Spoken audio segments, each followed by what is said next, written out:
This has been Countdown to Kickoff. The opening kick is right around the corner. It's about to get ugly. Back to the stadium we go for Trojan football on KINA Sports. Welcome back into Countdown to Kickoff. It's brought to you by L&L Advisors. Getting ready for game number 2 of the high school football season. Southeast of Saline here on the road to take on the Beloit Trojans. This is a game, we've said it time and time again, in case you're just joining us, a game that features state-ranked teams in their respective classes. No matter what poll you look at, you're going to find Southeast of Saline in the top 5, maybe even the top 10 somewhere in Class 3A. Beloit making appearances in Class 2A in the top 5 or the top 10 around the state of Kansas. It's been a while since we've had a game like this. Of course, these games are always good, and you always look forward to them, Russ. And it's just a game that no matter what sport they play, it's going to get a little chippy. It's going to be a lot physical, and football is just kind of the acceleration of all those things put together when these two teams meet on the field.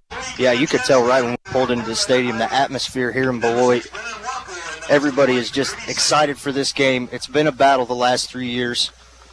Defensive battle, more or less. Big things to happen. Just a little nutshell on this series here since Mitch Gebhardt has arrived at Southeast of Saline. He has started his 12th season currently in right now. And the first really go of it for Southeast of Saline under the direction of Mitch Gebhardt wasn't good. They lost their first 6 games to the Beloit Trojans, including 2 games in 2013, where they came here to the stadium in Beloit twice. They played them once in the regular season and then had to return back here for a playoff game in which Beloit ended Southeast of Saline's season. So the first 6 games with Mitch Gebhardt and Southeast of Saline, all losses and wins for the Beloit Trojans. However, Southeast of Saline has won 3 in a row over Beloit. They've won 5 of the last 6, including an 18-0 game last season on the campus of SES. And in the last 3 matchups in which Southeast of Saline has gone 3-0, the Trojan defense has allowed a total of 25 points in those 3 games. Last year's shutout, I know, did not sit well with Beloit. They got better as the season went on. They came out, they lost their first 2 games of the season, then they got a couple of wins, then they lost like 4 in a row, and then all of a sudden they got to playoff time, and they started to grease the wheel a little bit, ended up being ousted of the playoffs in Class 2A by a very good Hoisington Cardinal team. And also one of those playoff games, too, was a forfeit win by Phillipsburg. Phillipsburg could not field their varsity team that day because of COVID rules. So Beloit got a bye there in the second round of the playoffs. That helped them a little bit. But this is the Beloit team that was young last year. We showed up. They only had about 4 seniors total on the squad. They bring back 9 starters on offense, 8 starters on defense. They're going to be very, very good and very seasoned. And a lot of times a good playoff run like that will help those kids get those extra practices on into November and almost through Thanksgiving. And we're just about ready to go here. Beloit won the toss. They have elected to receive, which is a gutsy move. But if you're going to take control of the game and run the type of offense that Beloit does, that's what you want to do out of the gate. Yeah, and this is a type of offense that you really don't see too often in the high school game. They'll come out, everybody bunched up, all 11 guys within the hashes. No wide receivers, so it's something new. They break the huddle fast. They come to the line fast. So Southeast has to be ready. And this game for Southeast, I feel like just like last week against Minneapolis, those front 3 guys, Vanberg, Bunch, McDowell, Adams, they all have to be critical in this game. Let's go down on the field for the first time and check in with Jathan Show. He's on the sideline, courtesy of Salina Ortho. And Jathan, one thing that you're going to say, I know, it is hot. Yeah, it's a steamy one out here, and just to have the sun come out below the trees right now just really cooled it down on the field. I mean, there's still a shadow, looks like about the 50-yard line, starting to grow up past the 45. But that grass for my turf side, it's a short turf right now. There might be some speed on the field. That grass is really short out there and looks really nice, though, for Beloit. As we view the field from the home stands here, and also how you view it on SalinaPost.com, live stream video there, by the way, on SalinaPost.com, Southeast of Saline will kick from left to right. Southeast of Saline in the all-white jerseys, purple helmets with the Trojan mascot on the side. Beloit in the all-black getting ready to receive. Beloit will have the sun to their backs. So if they hold the ball here on the first drive for any amount of time, that sun should not be a factor after this drive by Beloit. Here's the kick return coming out for Beloit. It's going to be Brennan Walker. Walker comes out across the 25, cracks the 30, and then is brought down at about the 32-yard line by the Southeast of Saline coverage team. That'll bring the Southeast defense out. Let's go to the starters. Jace Van Amberg will start a defensive end. On his left will be Dalton Bunch, the anchor on that defensive line. Jasper McDowell, 3 tackles for loss last week. He is back in his senior year. Dawson Adams led the team in tackles last week. He will anchor the other side of that defense. defense. Here's Beloit running to the line of scrimmage. They're going to hand it off, and they're going to lose 3 yards on the first play of the game. The handoff that time for the Trojans went to Benson Barrett, and he lost, they're going to say 2 on first down. Everything within the hash, Russ, and as we always like to say when we saw the old Beloit offense, the double wing, you can fit everything inside of a mason jar. Yeah, and it's real tight, and they break the huddle fast. Southeast, the key to this game is make sure them defensive linemen get set. The center for Beloit comes and puts his big palm on the ball. They run up, set down, and go. If you've ever seen the repeat state champions in Class 3A, the Andale Indians play, it's a lot like how they break the huddle. They will sprint to the line of scrimmage and immediately snap the ball. Here is Branson Heisroth. He is going to take it off left-hand side, get those 2 yards back that they lost, and probably another 4 yards to gain a 6 on the play, and they'll bring up third down and 6. Yeah, no trickery really right now with this Beloit offense. They kind of 3 backs in the backfield with the quarterback, so it can go either direction, but they show no sign really early to try to stretch this game outside. 5 offensive linemen, 2 tight ends, a quarterback, a fullback, and 3 running backs. Here's the turn and the give, and it's going to go again. It's a big old number 9. That's Branson Heisroth, 6'3", 220 pounds, and the junior flirts with the first down. Looks like they're going to eyeball it and give it to him. As Beloit started out, they lost 2 yards on the first play. Now they're going to eyeball. They might measure it here, but it looks like from our vantage point, we're almost looking straight down the line. It looks like Beloit is going to have it. If not, it's going to be 4th and inches, and I doubt they're going to even entertain punting. Brad Gober, that's really not in his style. He is 25-18 as the Beloit head coach, 5-7 last season, and something very uncharacteristic for the Beloit Trojans. They went 1-3 against NCAA teams last year. Yeah, and you bring up Branson Heisroth running that ball at 6'3", 220 is a big back in the backfield for Southeast to try to contain in that power offense. They're looking at this awful long, Jathan. It looks like they're going to give it to him. Maybe by a link. That's about all it was, just a link. I mean, he had to back up even from where he was standing right on top of the ball to see if the pole itself was touching the nose of that football, but it's good for a Beloit first down. Thought we were going to have to get the playing card trick out, something we saw in the NFL a few years ago.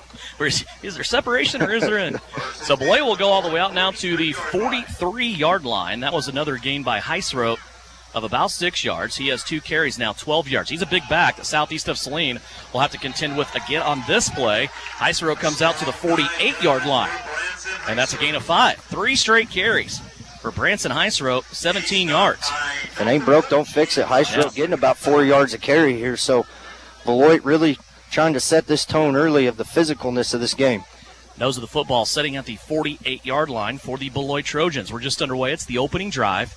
9:54 left to go here in the first quarter.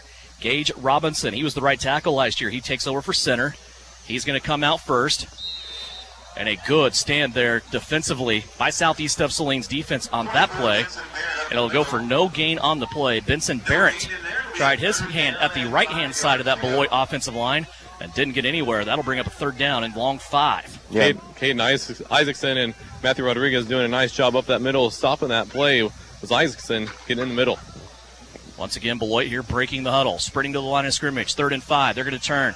Give it again to Heisroth. Heisroth's going to bang his way up near the sticks once again, and this is going to be close to another Beloit first down. He went from the 48 to the 48. He may be just a little bit short here as they place the ball down, and they're going to say about a foot. And with Heisroth averaging, like you said, about 4 yards a carry, no need for Beloit probably to punt this ball just on southeast side of the midfield stripe. They just moved it into Southeast of Saline territory at the 48-yard line for the first time here on this opening drive. Again, if you're listening to the radio broadcast on KINA or the radio stream on Salina Post, go on over to Salina Post sports section. You can also see live stream video of this game along with our radio broadcast. Just a nice little neat package. You can see what's going on along with us. Here's the give once again. It goes straight up the middle, still working, still turning. Southeast was there to meet him, and the Southeast crowd is clapping here on this play, and it's not going to matter if the first down happened or not. Jasper McDowell carried his block all the way into the defensive secondary and buried one of the Beloit Trojans. And, Jathan, I'll let you kind of hash this out down on the field level. Yeah, I just kind of looked as past the aftermath of what I saw. I mean, I thought they kind of gave a good nose on the ball, but Jasper McDowell and, who is that, number 6? Brennan Walker was just going at it at the end of the play, and it looks like Jasper McDowell's going to come from the short end of the stick here. So a personal foul penalty on Southeast. And if you're just joining us, Devin, you talked about this. You touched on this early in the pregame, that these two teams, they're always chippy. They're always hard-nosed. These games are always close, and you're going to have that who can control themselves in this ball game will be huge.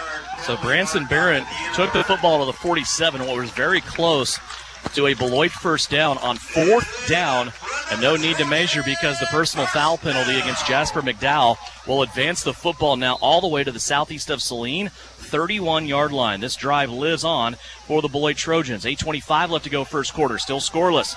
Here's a give off the right-hand side. It's Branson Heisroth once again. He'll chew off about 6 yards on first down, and really the best down and distance for Beloit so far in this game, 2nd down and 4. Yeah, and when Heisroth takes the ball from Eilert at the running back position, his pad levels are parallel with him, and he's running downhill. A great start for this Beloit offense. Talked about his size at the junior, 6'3", 220 pounds. And, oh, by the way, he's running behind a fullback in Braden Burks. Burks was the center last year. They moved him into the backfield. Beloit, 3 running backs once again. Eilert under center. He's going to give it up the middle. Looks like Barrett was stopped early. Now he's trying to get more, and he's going to get maybe just inside the 25 or the 24. All that work for Branson Barrett, and he will get a yard. Benson Barrett, just a yard. Now he has 4 carries. Back flush, 0. So far, Beloit really setting the tone in this game in the trenches up front with those 5 offensive linemen against Southeast 4 defensive linemen. We'll see if Southeast adjusts a little bit here, maybe drops another lineman down on the line of scrimmage. Landon Allen, one of the linebackers, in on the tackle there. He's out there with Matthew Rodriguez, Caden Isingson, along with Jace Van Amberg. And now a procedure penalty against Beloit. That'll help the Southeast defense a little bit. Beloit was looking at a 3rd and 3. Now they're going to have to back it up to the 29-yard line, where it'll be 3rd down and 8. And it's been close with Beloit with this quick pace break in the huddle. You have to be set for a complete full second before you can snap the ball, and some of these linemen are really late getting their hand down on the ground. Again, no wide receivers, 5 offensive linemen, 2 tight ends most of the time, 2 running backs, a fullback, and a quarterback. From the 29, 3rd down and 8 for Beloit, obviously in 4-down territory. Those 3 running backs all in a straight line, going from sideline to sideline. Here's the fumble on the ground. Beloit's going to recover it. Boy, that ball sits at the 29 for what seemed like a full 5 seconds, and diving on it, saving possession, was left tackle Wesley Adolph. That might be the first fumble I've seen come out and just kind of sit there, and nobody really knew what to do until the crowd yelled ball. Well, the defense has such a big job diagnosing who actually has the football sometimes. They might just be tackling everybody, so you lose sense of the fact of that might be a football out there. Yeah, you're exactly right. Brings up really a sizable down early as Beloit has almost chewed up half this clock in the first quarter on the first drive. 4th and 7 for the Beloit Trojans. Big play here early in this game. Pitch out left-hand side. Heisroth has it. He's going to be chucked down from behind. Matthew Rodriguez, maybe one of the best linebackers and best defensive players in Class 3A in the state of Kansas. And Matthew comes darting through and grabs Heisroth for a loss. And Southeast will take over. Kind of that bend, don't break mentality that you go with on the defensive side. Southeast giving up a lot of yards there. But the bend, don't break. They give up nothing. They hold them on 4th down. Now the offense comes out that put up over 300 yards last week against Minneapolis. Beloit goes all the way down the field, chews up all that time. 6:16 left to go, and now they turn it over. Here comes the Southeast offense. Here's Rodriguez. Right away, he's going to have a chance to carry the football. He'll be running behind left tackle Eli Jackson. Evan Nicholson at left guard. Center Braxton Blake. Dalton Bunch is the right guard. Right tackle is Dawson Adams. Quarterback Luke Gebhardt. Running back Matthew Rodriguez. We'll see Michael Murray, Landon Allen, Chase Pogue, Jake Gebhardt, Jace Van Amberg all out there on the skill spots. Pistol formation after a gain of 2 by Rodriguez on 1st down. They'll go right back to him on 2nd down, and he might lose 2. Maybe he got back to the line of scrimmage. And I'm sure the coaches up here in the box for Southeast can see this, but as soon as Gebhardt turns to give it to Rodriguez, the whole defense for Beloit is crashing into the line of scrimmage, including the corners out there on the wide receivers. They're going to give Matthew a yard on that play. 3rd down and a long 7 here for Southeast of Saline. 2 running plays. Not much to show for it. Now 3rd down and long. 2 wide receivers split to the left-hand side. It is Pogue and Murray. Here's Gebhardt. Play action to Rodriguez. He's going to roll out left-hand side, looking downfield. Nothing there. He's going to cock his arm, look to throw. Now he's going to dart up the sideline, cross the 30, go out of bounds there, and then end up in a pile of bodies over on the Southeast of Saline sideline. They're going to say he's out at about the 30. Let's say spotting him here at the 34. I don't know. That looks like he's way back at the 30-yard line, like he stepped out well before, because he was tackled almost the 35-yard line. An interesting call. I mean, it's a far away from us to see. He could have stepped out early. Yeah, they must have. The official on our side was saying 35. They went back 5 yards, so that's where we're going to have him down right there. Yeah, he stepped out about the 30-yard line, but a kid to watch is Tate Cato limping on the field. Boy. Here is Obermeyer on the punt. Luke Obermeyer puts his foot into it. It's going to be taken by Beloit here at the 35-yard line and brought down there at about the 45-yard line. Good coverage on the play by the Southeast coverage team. And Southeast kind of going no huddle, not really a hurry-up offense on that drive. They go no huddle. We saw that kind of halfway through the second quarter last week against Minneapolis, and one thing that really kind of got them going was going on that quick pace. So we'll see if Southeast goes quick. Back on defense now, back to take on these big running backs from Beloit. Wyatt Boyd in on that tackle on punt coverage there for Southeast of Saline. Beloit comes back out now, 5:05 left to play, opening period. Their second drive of the game after Southeast held them and then went 3 and out. Here's the give. It goes to Barrett. Matthew Rodriguez greets him once again for a loss of 2. And Matthew Rodriguez making that tackle right there. If you're not watching, he was dragged down from behind by the 3s on the back of his jersey and still made the tackle. And a lot of blocking going on downfield by the Beloit Trojans as well. Second down at 12 now. Beloit backed up to the 43. And it's interesting here as we look at the ball almost straight out from us, Devin. The linemen kind of in that V formation are real close to not having enough guys on the line of scrimmage. Yeah, they really are. It looks like a boomerang, really. You start with the center and just kind of go out and curve from there. Much better on this formation. Wild pitch, though, that gets brought down, but Dawson Adams is going to be there to wreck this play. Boy, that pitch came out, and it went way up, almost over the head of Logan Aerosmith, and Aerosmith was able to bring it down, but Dawson Adams there on tackle for loss. That'll lose 3 yards, and now a 3rd and 15. And it seems like when Beloit runs the pitch plays, Southeast has time to get into the backfield to make tackles. When they're just pounding it right up the middle, Beloit was getting 4 or 5 yards to carry. 3rd down. 15 coming up here for Beloit. They're back now to about the 42-yard line, between the 41 and 42.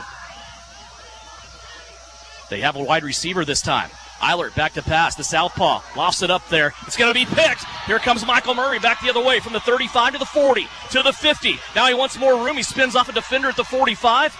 And he will be into Beloit territory, a takeaway by the Southeast of Saline defense. When you're not a passing team and you're forced to pass, that's what happens. And that's the first time we've seen Beloit spread the ball out. They had a wide receiver on the far side of the field and a wide receiver to the near side of the field towards us.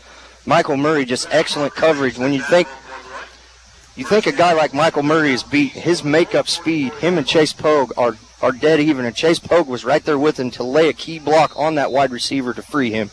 That ball hung in the air forever from Eilert, and Murray, quite the athlete, went up and just took it out of the air. That'll give Luke Gebhardt now and company a chance to come back the other way with a short field. Screen out to Pogue from the 40. Just got his shoelaces grabbed, and he'll be brought down at the 35-yard line. Almost got away from this Beloit defense. Did Chase Pogue on the far side. He got 9 on the first bubble pass. And give credit to Luke Gebhardt and Matthew Rodriguez on that play. That play fake really sucked the linebackers up, caused the cornerback to come up on that play fake and allow him to get it to Chase Pogue. Chase Pogue led the Trojans in receiving last week, and Chase did just about everything, though. Here's Luke Gebhardt back on second and short. He's going to be drugged down in the backfield. He lunged forward to save a yard, but he will be brought down back at the 39-yard line. That will be a loss of about 4. And going through his progression, there's something we didn't see from Luke last week, was that he was able to find a wide receiver. Had brother Jake Gebhardt over here on the near side streaking down the middle of the field, but not enough time to go through the progressions. 3rd and 5 now for Southeast of Saline. Ball sitting at the Beloit 39-yard line. 2.5 minutes left to go.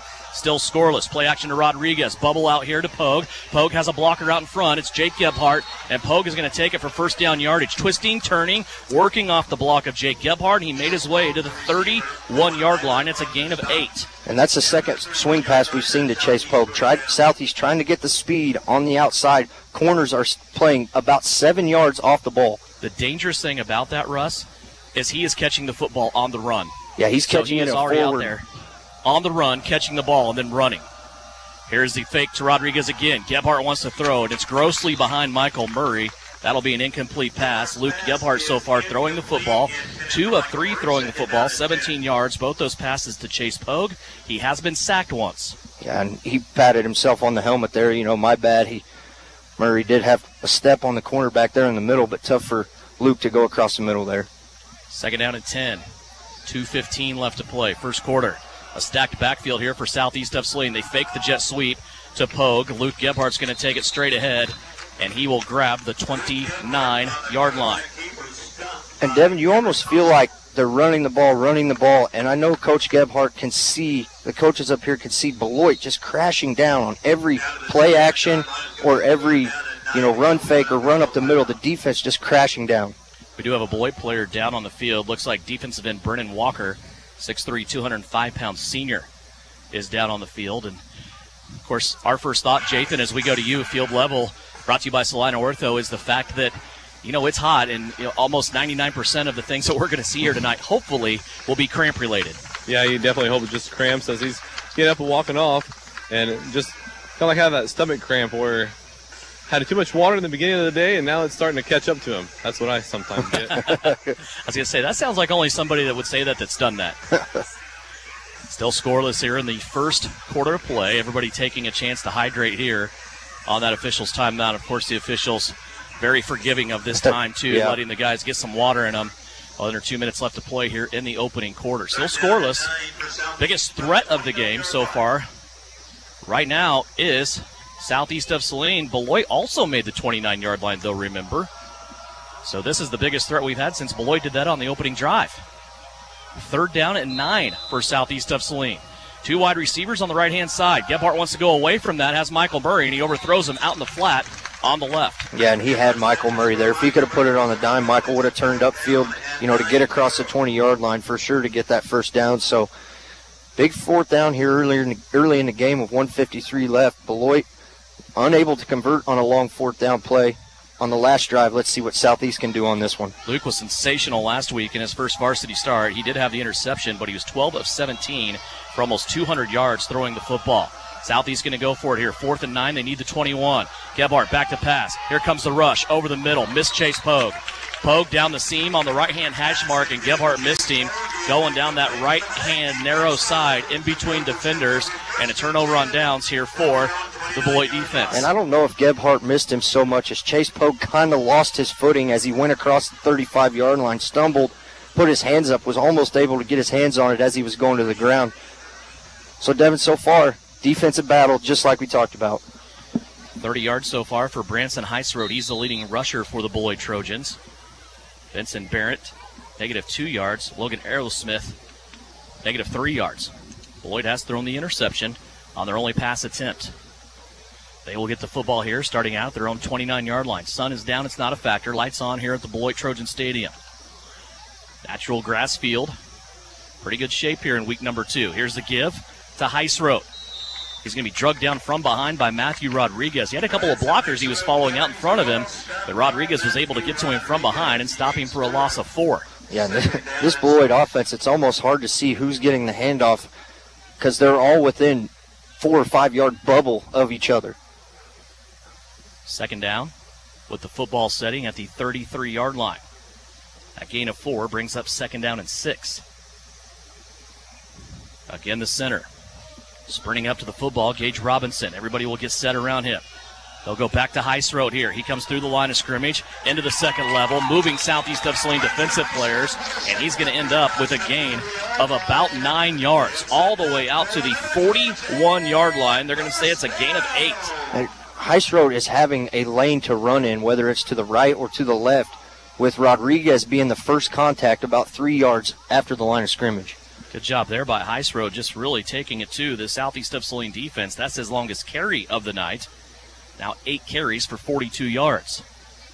Line of scrimmage, a new set of downs here for Beloit. First down and 10 from the 41-yard line. Inside 45 seconds left to go in the opening quarter. Still scoreless. Here's the give to Heisroad, left-hand side. First contacted there by Jace Van Amberg. Then Chase Pogue came in and finished him off after a gain of 3. Yeah, and can't beat it enough. Heisroad, just a hard runner. These front 3 for Southeast played so well against Minneapolis at stopping the ball and, not allowing any yards.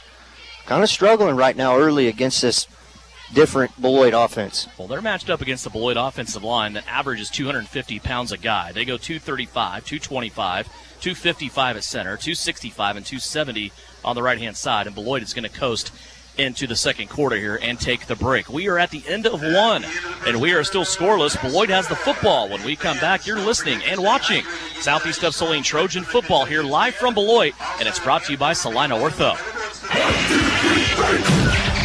It's third down and 8 for the Trojans. They really need to make the right call here. During the football game, it's crucial to make the right call. And in real estate, one call can bring a positive outcome from your real estate experience. Whether you're looking for rural property, upsizing to make room for the family, downsizing, or acquiring investment property, call Winnell Garrettson at SalinaHomes.com. What a call! Touchdown, Trojans! Buy or sell, call Winnell.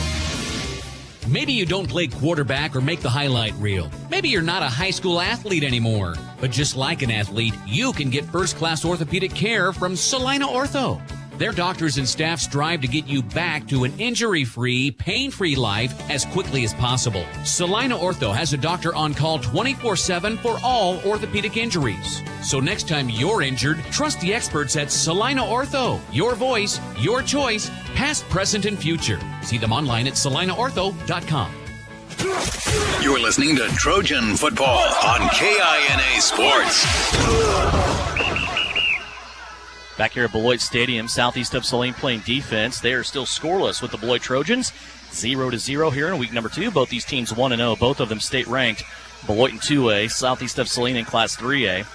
Don't forget, every Friday night at 10 o'clock, we will have the Kansas Information Network High School Football Scoreboard Show. Scores and game wraps from across the state of Kansas for a full hour. That's every Friday night, 10 until 11 o'clock right here on KINA. And it's brought to you by Home Automotive Center with locations in Abilene and Salina. And also, Salina Surgical Hospital. 12 minutes on the clock here as we get ready to start. And I feel like that first quarter, Devin, took about 12 minutes as the clock only stopped on the turnover on downs and the interception. Yeah, we had a brief, I'll call it a hydration break. Yeah. But other than that, Beloit ready to go here. It's 2nd down and 7 from their own 44-yard line. So far, it's Branson Heisroth doing all the work for Beloit. He's the only Beloit player with positive yards. They're going to go to Logan Arrowsmith. Arrowsmith will come out across the 45 to the 47 and gain 3 yards. That'll bring up 3rd down and 4. The first guy since Heisroth to get positive yardage. And once again, it seems like the Southeast defense is getting pushed off the ball about a yard or 2 yards. It may not seem that much, but when that running back's got momentum going down and runs into the back of his linemen that are already going forward, you're at a 4-yard gain right there before contact. Nose of the football flirting with the 50-yard line now. It's going to be 3rd down and 2. That Arrowsmith run continued on for about 2 more yards than what it looked like here from the stands. They're going to go back to Arrowsmith. He's going to try left-hand side. This time, second effort will not be enough. He'll get back to the 50, and that will be 4th down and about a yard at the 50-yard line. Yeah, and Beloit obviously, going to go for it. Like you said, they're not a punting team. Heisroth kind of looked at the sideline, did the whole Zeke Elliott feed me thing, like, give me the ball, I'll get you the first down. Beloit's been turned away on 4th and short one other time tonight, down at the 29-yard line. They'll sprint up to the line of scrimmage. The linebackers for Southeast now filling those gaps. Rodriguez and Isaacson, and it looks like Isaacson's going to jump off sides. Boy, they just got a little too anxious that time, did the Trojans, and Caden Isaacson is going to be whistled across the line of scrimmage, and this will move the football 5 yards to the 45 and give Beloit a first down. Yeah, and not really something you see from this Southeast team.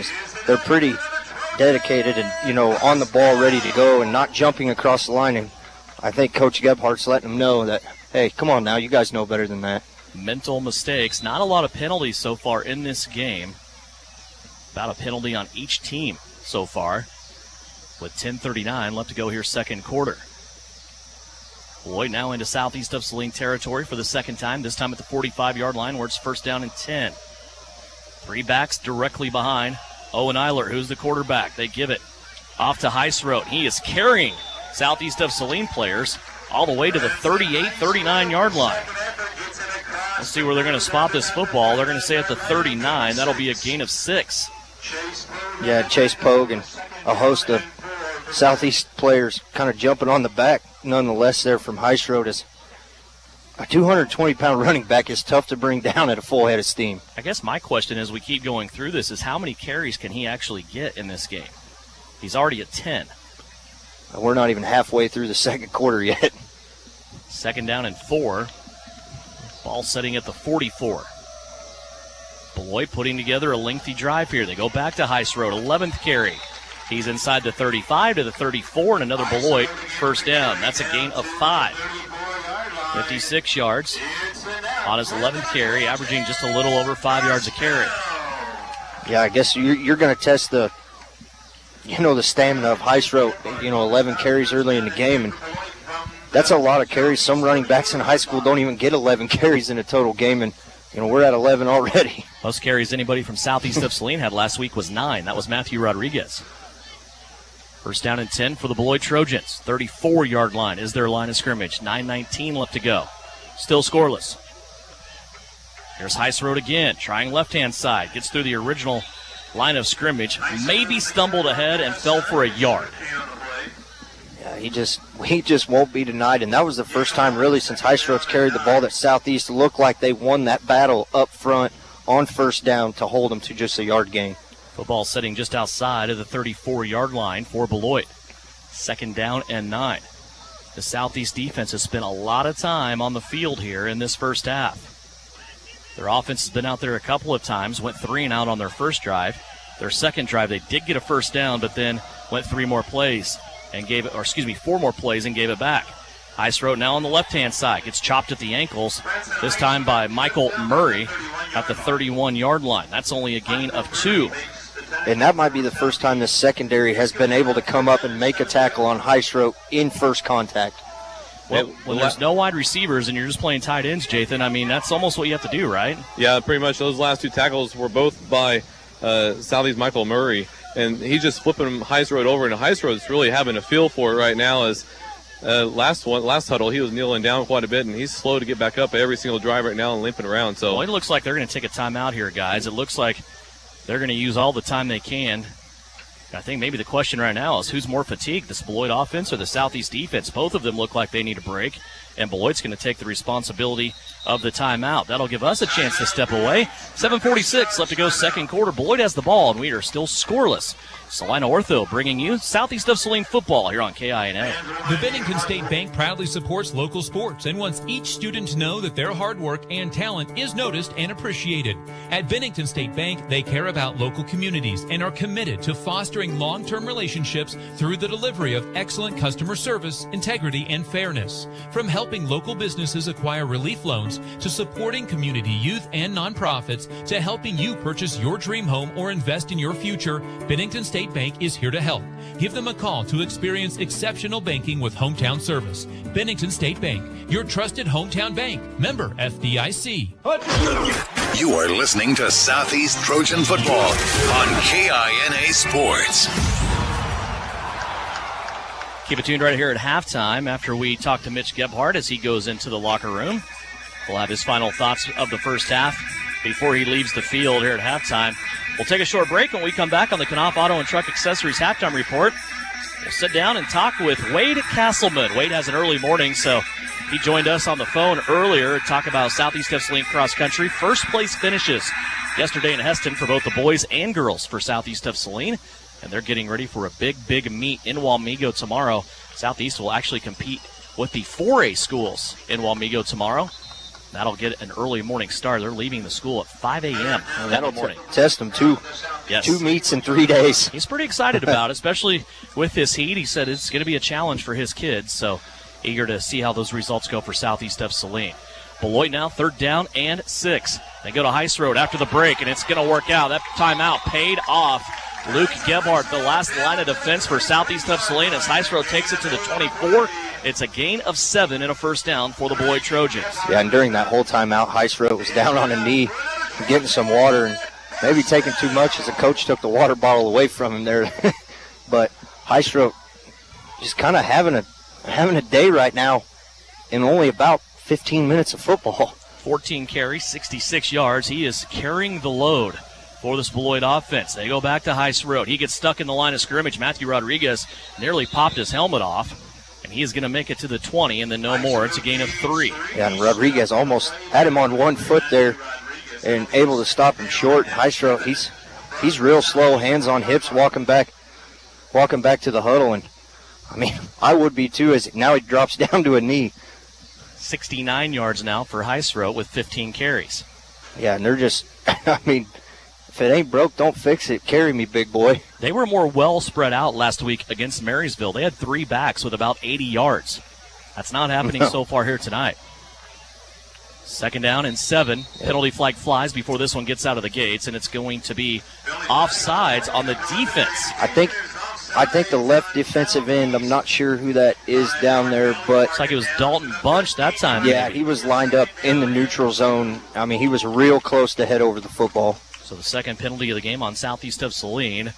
That'll advance the football just outside of the 15-yard line for the Beloit Trojans. Nose of the football at the 15. And it will also bring it up now 2nd down and 2 for the Beloit offense. 6:47 left to go here first half. Still goose eggs on the scoreboard. Yeah, and this game's got to feel early that if you get in the end zone first, you got a real big advantage. 3 running backs behind Eilert. Owen turns around. He's going to give it to Hystro again. He crashes into the line of scrimmage, gets a first down, and advances the football to the 12-yard line. And Hystro, they're able to get that first down, but not by too much. Still outside of the 10-yard line at the 12. So Beloit still can get another first down before they potentially score. He's barely making it back to the huddle now. Like, he's not even getting up off the field that much. That time he sat down right by the ball where he got tackled for a good 5 seconds. Yeah, and he's almost crawling back to the huddle as he kind of squats down again in the huddle as they're just working him early and often. Time of possession grossly in favor of the Beloit Trojans here. They fake to Hystro this time. Eilert on the run out, gets inside the 10, knifing his way almost down to the 5-yard line. They're going to spot him just outside of the Beloit. They fake the handoff to Hystro.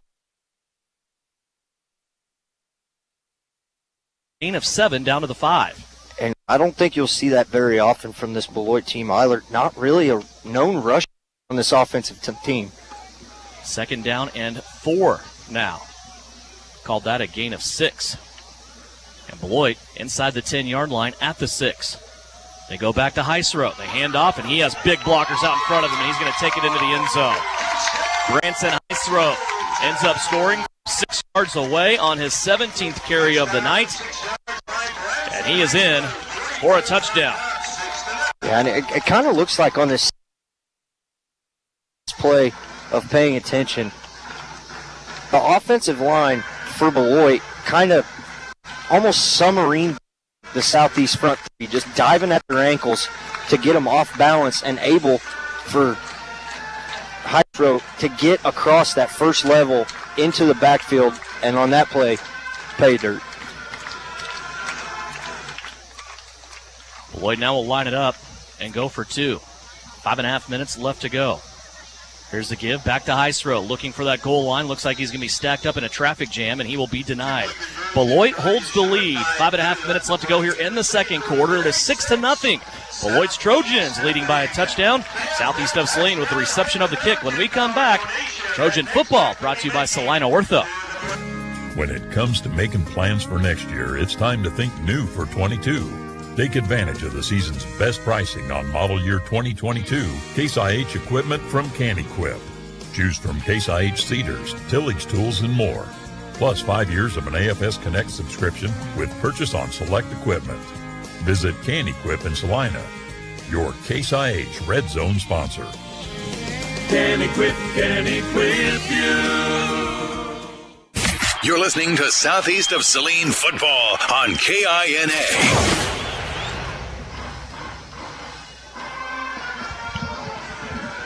5:30 left to go as we're back at Beloit Trojan Stadium.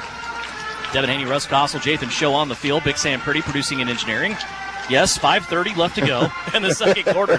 We've only been playing for about 35 minutes. We'll check in with Jathan here after this Beloit kick as we are watching other games going on across the area. Of course, week number 2, you always get a feel for kind of what's going on. And hopefully Big Sam can hook us up with some scores that we can pass along to you on the Bennington State Bank scoreboard.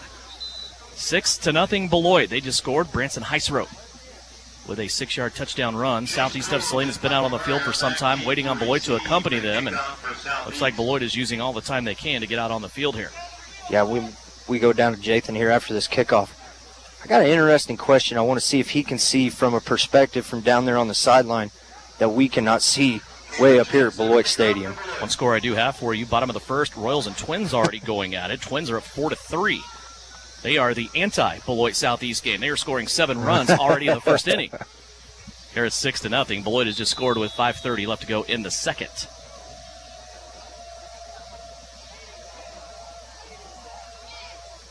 Everybody ready here for the Beloit Trojans. Kalen Chancellor ready to kick it off, and he's going to have a little squib kick, and it's going to go to Jude Golden, who fields the football at the 40-yard line. They are not going to kick to Michael Murray and Chase Pogue. That is going to be obvious. But good field position here. Beloit is yielding to the Southeast of Saline offense. Oh, they're going to say he got tackled back at the 38-39 somehow. Well, I guess it goes back. Jathan, I got a question for you down there. What do you see on the front line with the Beloit offense against Southeast defense? Oh, they're just getting that push, like you said early, and just pushing them back where Southeast Saline has no momentum going forward on the defensive side.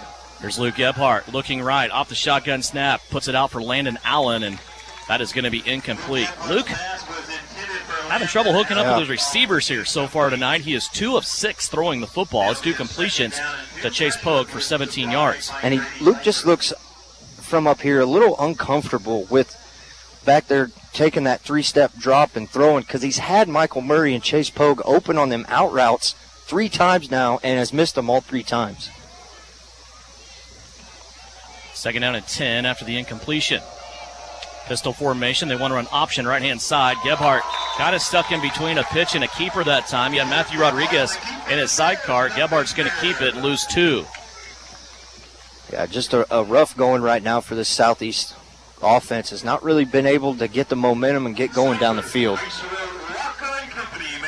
That'll put the football back at the 37-yard line. Another score update here. Not high school related, but Coastal Carolina and KU playing 21-9 Coastal Carolina. Coastal Carolina ranked, right? 17th. Oh, wow. Gebhardt on the run this time. Goes out to the right-hand side. They need this one. It goes to Chase Pogue. He caught it at the 50, lunged ahead to the 45, and a first down for Southeast. That was 3rd and long, and boy, did they need that one. Yeah, and Luke rolling out to his right, was able to set his feet that time, not throw on the run, and able to hit Chase Pogue for a big gain. Third hookup with Pogue here tonight. That one goes for 18 yards and moves it into Beloit territory at the 45. This time they go to Rodriguez. He's picking his way through, has some space, 5 yards and more. Worked his way off right-hand side. Rodriguez that time kind of did some work once he got inside the hole. We don't see that a lot out of him, but he was able to get 6 yards on that carry. Yeah, Rodriguez more of a down-the-hill runner as we see Southeast now go hurry up. To the 33. Excuse me, the 38 is Southeast. There's the carry now. Rodriguez on the left-hand side. He goes to the 30-yard line. That's a gain of 8. They give huge credit to a block right there by Landon Allen, able to power drive the outside linebacker down into the dirt. As Beloit takes a timeout here with 3:58 left to go. Let's take away them another 30, 3:58 left to go. 6-0 Beloit. Back with more after this on KINA. Insurance is something we all need in our business, home, car, and life. But do you really understand what's covered? And most importantly, what you are paying for? Hi, this is Rob Carlson in the Salina office of Smart Insurance. Change is good, especially if you haven't looked at your insurance policy lately. I can help you understand what you need and where the gaps are in your coverage. We provide free quotes and take pride in looking out for you. Smart Insurance, with locations in Salina, Abilene, and Harrington. Give us a call today. Work hard, play hard. Good luck, Trojans, from Roselawn Memorial Park in Salina. To learn more, visit roselawnssalina.com. Back here at Beloit Trojan Stadium, Jathan Show, we talked about fatigue when Beloit had the ball. It looks like right now Southeast has the upper hand in that, though Beloit has the upper hand on the scoreboard. Yeah, that's one thing, but that Beloit had a timely timeout just for their players, because they just got done playing that offensive drive, and you can see Heisrow just taking a break as well. But Southeast Saline had the nice momentum going, and they just might want to try to slow it down, but I think Southeast Saline found their little niche on hurry-up offense for the Trojans. From the 30, first down and 10. That's what sparked this Trojan offense last week. Here's the end around. Michael Murray, jet sweep. He starts going to the outside, then he plants his foot, gets back up inside, and he will get back to the line of scrimmage and maybe get a couple of inches, no more than that. Second down coming up. Yeah, and a real hard-earned couple inches right there. The defensive line was able to get a push and had him in the backfield, and he planted his foot to not lose 4 yards on that play. Southeast of Saline. Back to the line of scrimmage, second down and 10. Ball on the ground. Gebhardt, though, gets it off the bounce from Braxton Blake, and he will go ahead for 5 yards. Boy, what a great bounce and what a headsy play by junior quarterback Luke Gebhardt, not having the turnover happen there and picking that football up and making 5 yards out of it. Yeah, only his second start at the varsity level. Just instincts kick in on a fumble snap. Just pick it up and just get as many yards as you can down the field. 3rd and 4 coming up here for the Trojans of Southeast. Football setting at the 25, their deepest penetration. Empty backfield. Luke Gebhardt rolling out to the right, and there's going to be pass interference. Over the top. That's Chase Pogue had arms extended out in the flat on the right-hand side, and he got clubbed in the back of the head. Yeah, and that defender went clear through him as Jason down there on the field. Is that what you saw? Yeah, that's exactly what I saw. I don't know why he was clapping, because this penalty is on him, and that's a pretty crucial penalty for against Beloit, and that's going to put Southeast Saline inside the red zone. I was waiting for you to ask that question, Russ, and Jathan just to say, yeah. I wanted to see what he would say if he'd come back quick on me or not. So this will go now from the 25, be half the distance to the goal, down to the 12. So a penalty there on Beloit's defense will help this Southeast of Saline drive. Remember, that was a 3rd down play. And 3 minutes left to go in the first half here. The first time Southeast has been inside the red zone. Yes, sir. Their deepest penetration before this was the 29-yard line.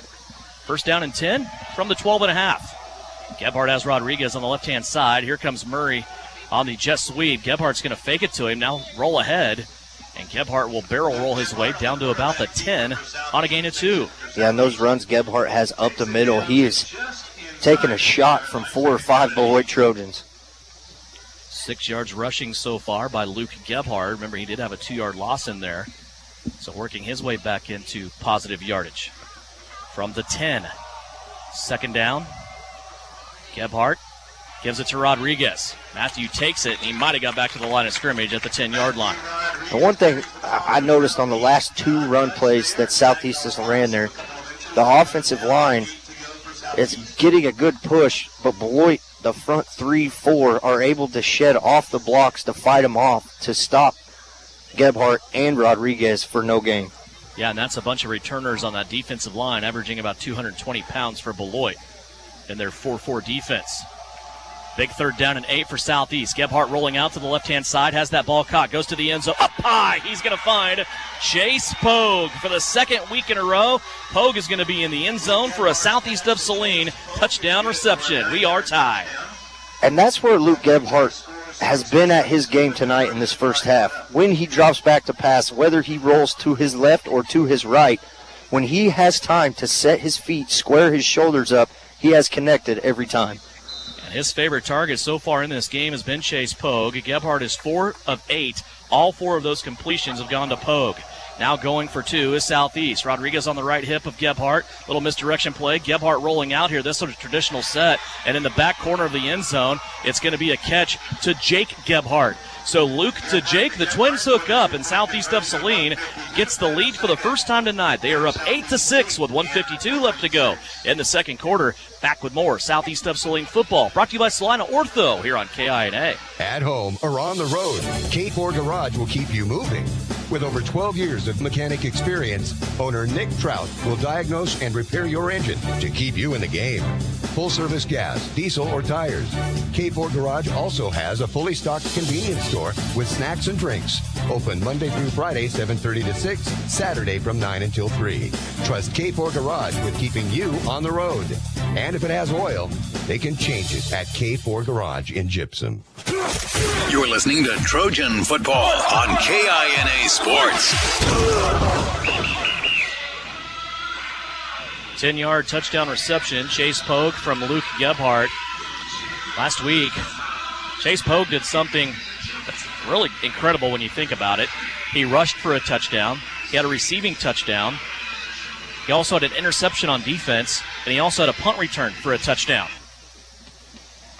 That's a pretty incredible game. 2 punt returns for touchdowns, 1 called back. Yeah, welcome to your senior year, right? Yeah.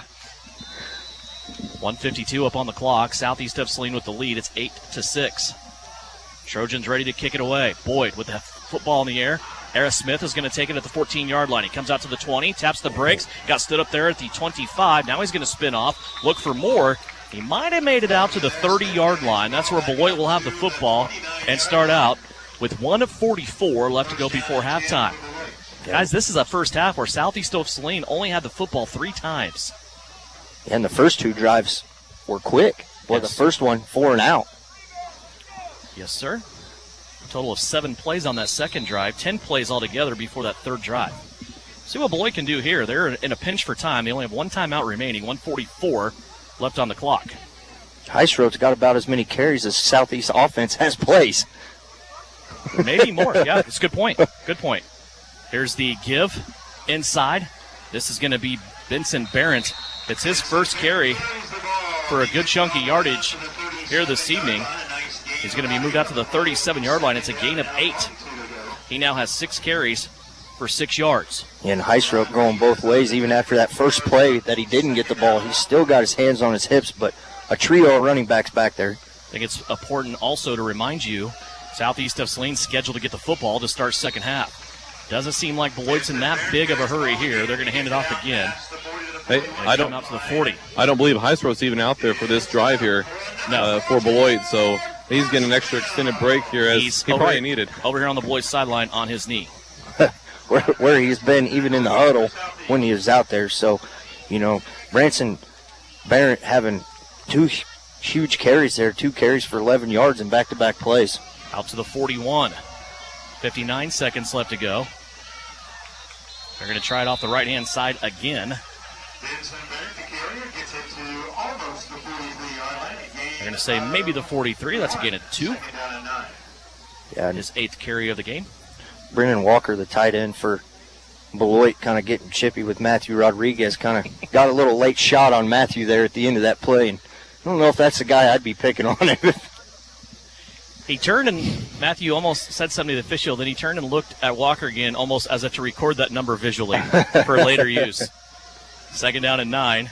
Here's Eilert back to pass. He wants to air it out. Landon Allen chasing after him. Eilert, though, with enough speed to run away from him. Now Michael Murray's going to get involved. And a pass that is incomplete over on the far side from Eilert. Yeah, and Beloit's coach coming running out on the field. He did his job. He committed to taking the quarterback, and that's bang when you're throwing the ball and you got like a yard to go. It's incomplete. Stops the clock here, 15 seconds. If Beloit runs it here, look for Southeast to call a timeout just to make Beloit punt to them. We saw that last week against Minneapolis. 15 seconds left to play. It's 3rd down and 9 for Beloit. They're on their own side of the 50 at the 42. 3rd down and 8. They will hand it off here inside and be short of the first down out to the 47-yard line. It's a gain of 5 by Benson Barrett. Doesn't look like Southeast coaches here are going to use a timeout. That really doesn't. They're going to let it run out here, and we are at halftime. An adventurous first half, a quick-moving first half, and a first half that only saw 3 scores. A touchdown on each side and a 2-point conversion by Southeast of Saline, and that is the difference right now for the visiting Southeast of Saline Trojans. The purple team, they lead it 8-6 as we head to the locker room here at the break. We are awaiting the arrival of Jason Show with Mitch Gebhardt before he heads to the locker room and talks to the troops here at halftime. Again, stay tuned. We'll have Wade Castleman, who joined us earlier today via phone. We'll revisit that interview with the best darn cross-country coach in the state of Kansas. Mitch Gebhardt getting ready to join us now. Curious of his thoughts here, as Jathan will ask all the hard questions. Hey, down here with the coach here on the track, and what do you think of your thoughts in your first half? Well, I think it's a good football game. We struggled there. We finally got that last drive going there on offense, and that makes us feel a little bit better about things. But I think our defense is. We need to make a couple adjustments. I think our defense will be better in the second half. And that's a good point. You had the momentum going on that drive here, and now you get the ball back coming into the second half, and looking to score again here. Yeah, you know what? yeah, hopefully we can get another score on the board and continue to play good defense. All right, Coach, we'll let you get back to your team. Devin, right. back to you. Very much. That's Jathan Show on the sidelines, courtesy of Frisbee Construction. Our visit with head coach Mitch Gebhardt. We're at halftime here on the Knopf Auto and Truck Accessories halftime report. 8-6 is our score. Southeast of Saline leads it by 2. When we come back, Wade Castleman will join us. That interview brought to you by Wanell Garrettson at SalinaHomes.com. Buy or sell, you know to call Wanell. 8-6 Southeast up on Beloit by 2 here at the break on KINA. Knopf Auto and Truck Accessories. Everything to bling out your ride in one place, including top quality lift kits, wheels and tires, bumpers, Jeep accessories, fender flares, bed covers, bed liners, step bars, even custom painting. Knopf Auto is the and soil dealer and has many synthetics and filters in stock. Visit Knopf Auto on Facebook for specials, great ideas, and let them make your truck stick out in a crowd. Knopf Auto and Truck Accessories, supporting the Southeast of Saline Trojans. Don't get caught on empty. Fill up on all your basic needs at Asaria Oil and Hardware. We want to be sure all our Trojans are fueled up for the big game. Whether you're on the field or in the stands, start with a full tank of gas for your car or your belly. Get your favorite pizza and snacks to have enough stamina to get that Trojan win. Asaria Oil and Hardware, located in Asaria at the corner of Center and Main. We'll fill you up. Kansas Wesleyan University offers great nursing education options with a BS major in nursing and an RN to BSN program. KWU recently opened a brand new $5 million nursing education center that features state-of-the-art simulation rooms and next-generation classroom equipment designed to take the educational experience to the next level. Wonderful scholarships and opportunities to gain experience are available. Want to know more? Check out kwu.edu/nursing today. That's kwu.edu/nursing.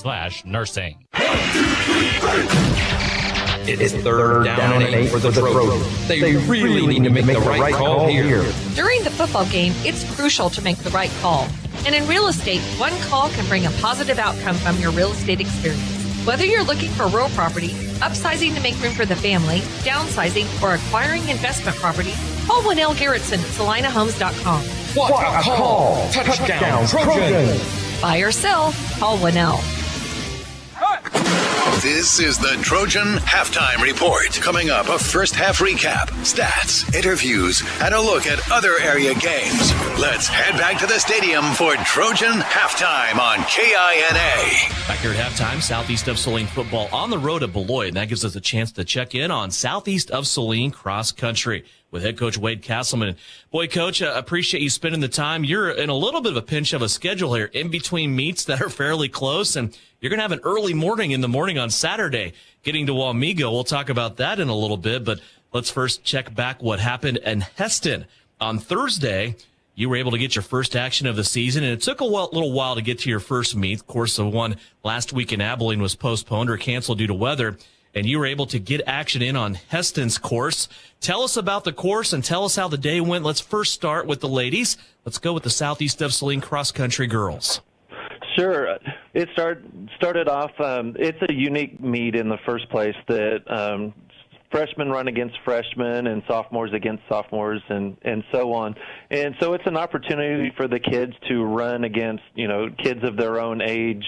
And it's a very flat course. We think the course changed a little bit. The times were a lot slower than they have been the last couple years. So I was very pleased with the kids' efforts yesterday. First meet of the year, not knowing exactly what to expect since we were canceled last week due to weather at Abilene and everything. But the kids really stepped up, and I was very pleased with everyone's effort yesterday. When you say that they're basically crossing over class to class, how do the kids feel about that? To me, I think that would be a great thing because you might be running against these seniors and juniors all the time that might dominate the meet if you're a freshman or sophomore, but now all of a sudden you're competing in the same class against kids that you're going to see for the next 2 or 3 years. That's exactly right. And for some of the kids, they really embrace that and really like that. But for some of the kids that are used to, I'm used to running with this person on my team, in the meets and practice and not having them beside them, it can kind of put them at a little bit of a loss. But I felt yesterday that both on the women and the men's side, that both of them really embraced that opportunity to run against the kids their own age. Let's talk about your team results. How'd your girls do first? The girls' team is a team. They won the meet. The meet is scored differently than all of the other meets that we go to. For the women, they scored your best 3 places overall.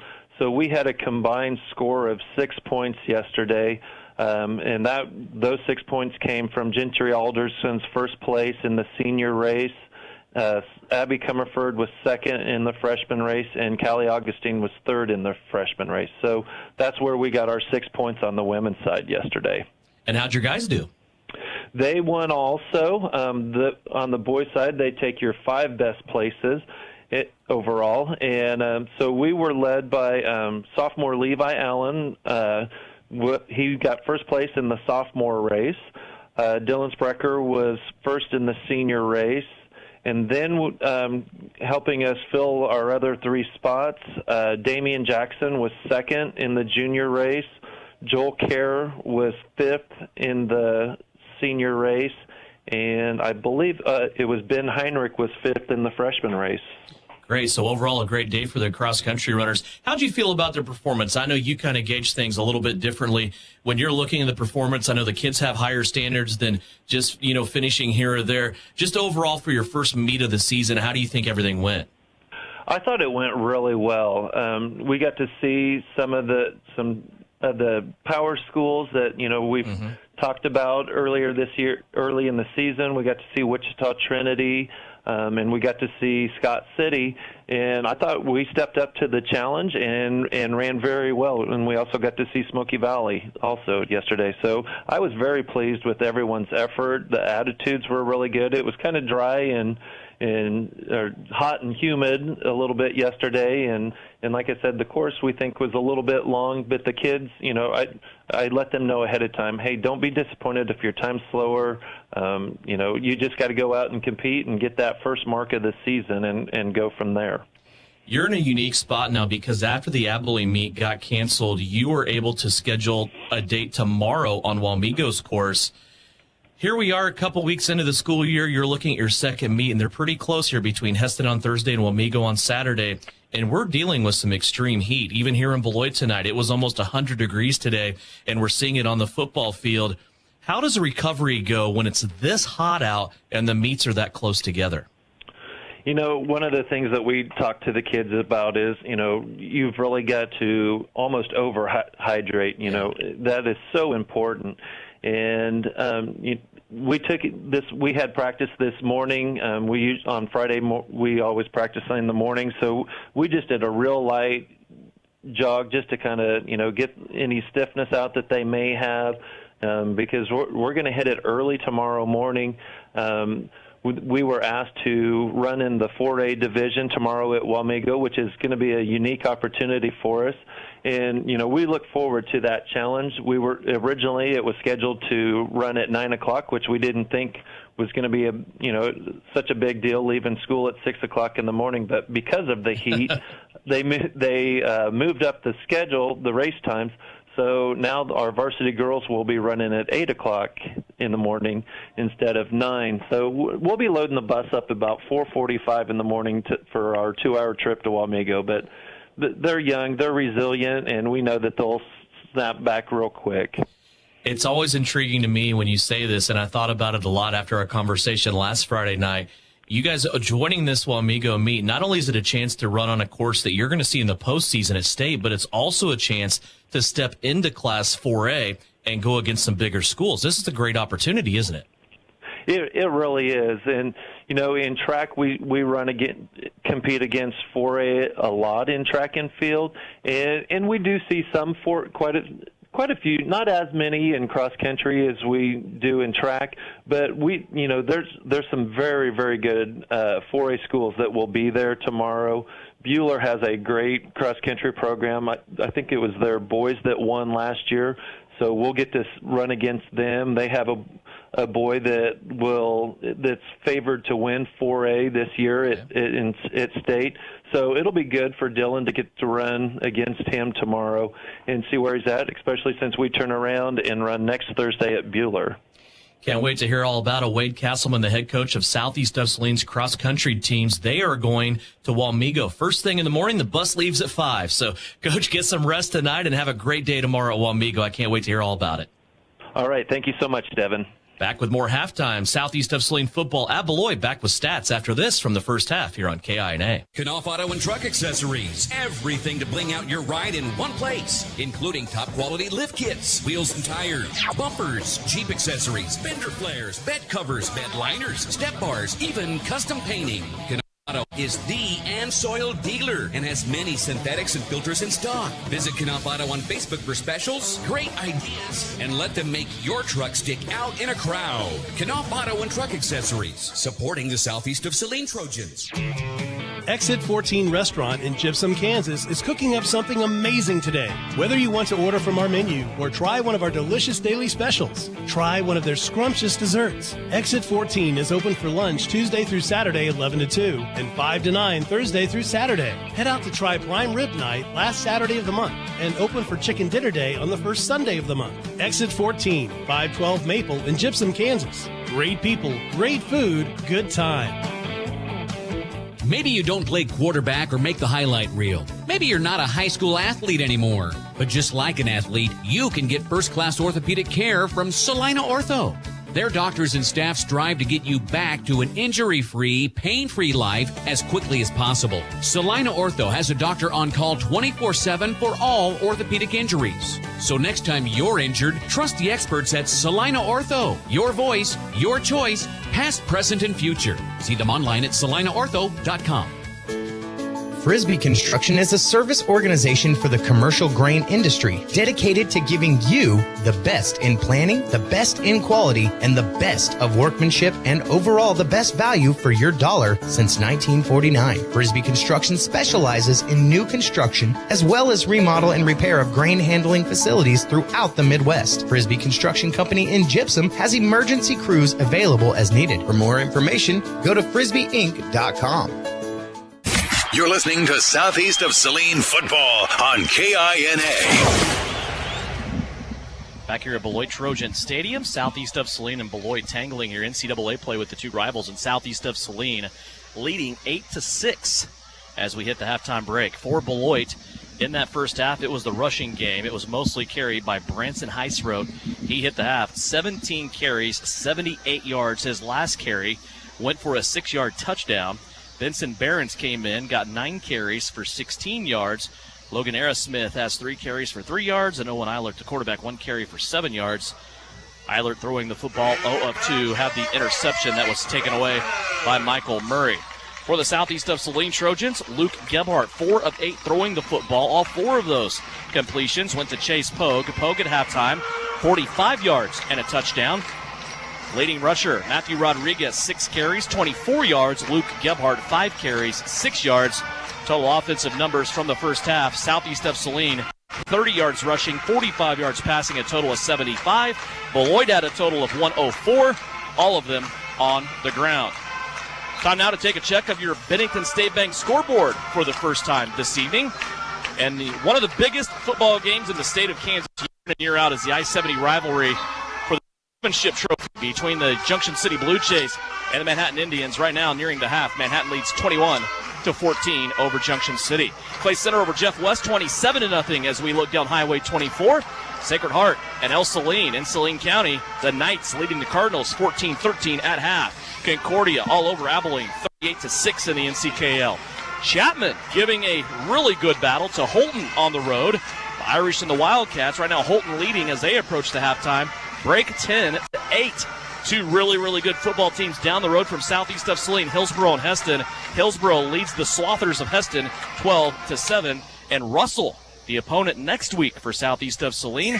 Actually, in 2 weeks, they're playing TMP tonight, and the Broncos lead the Monarchs 10-7.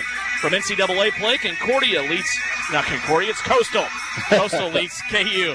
Nearing halftime, about 3 minutes left to go to half of that, 28-9. Coastal up on the Jayhawks of Kansas in Division I football.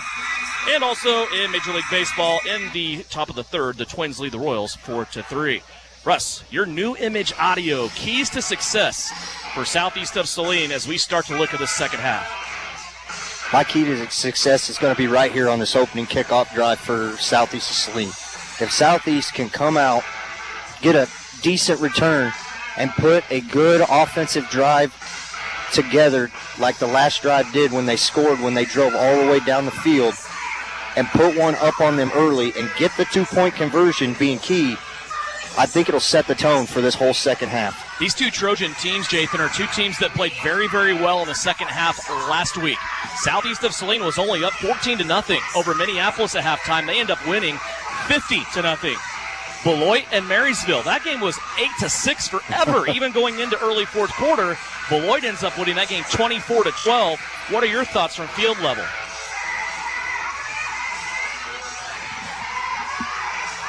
He has no thoughts from field level.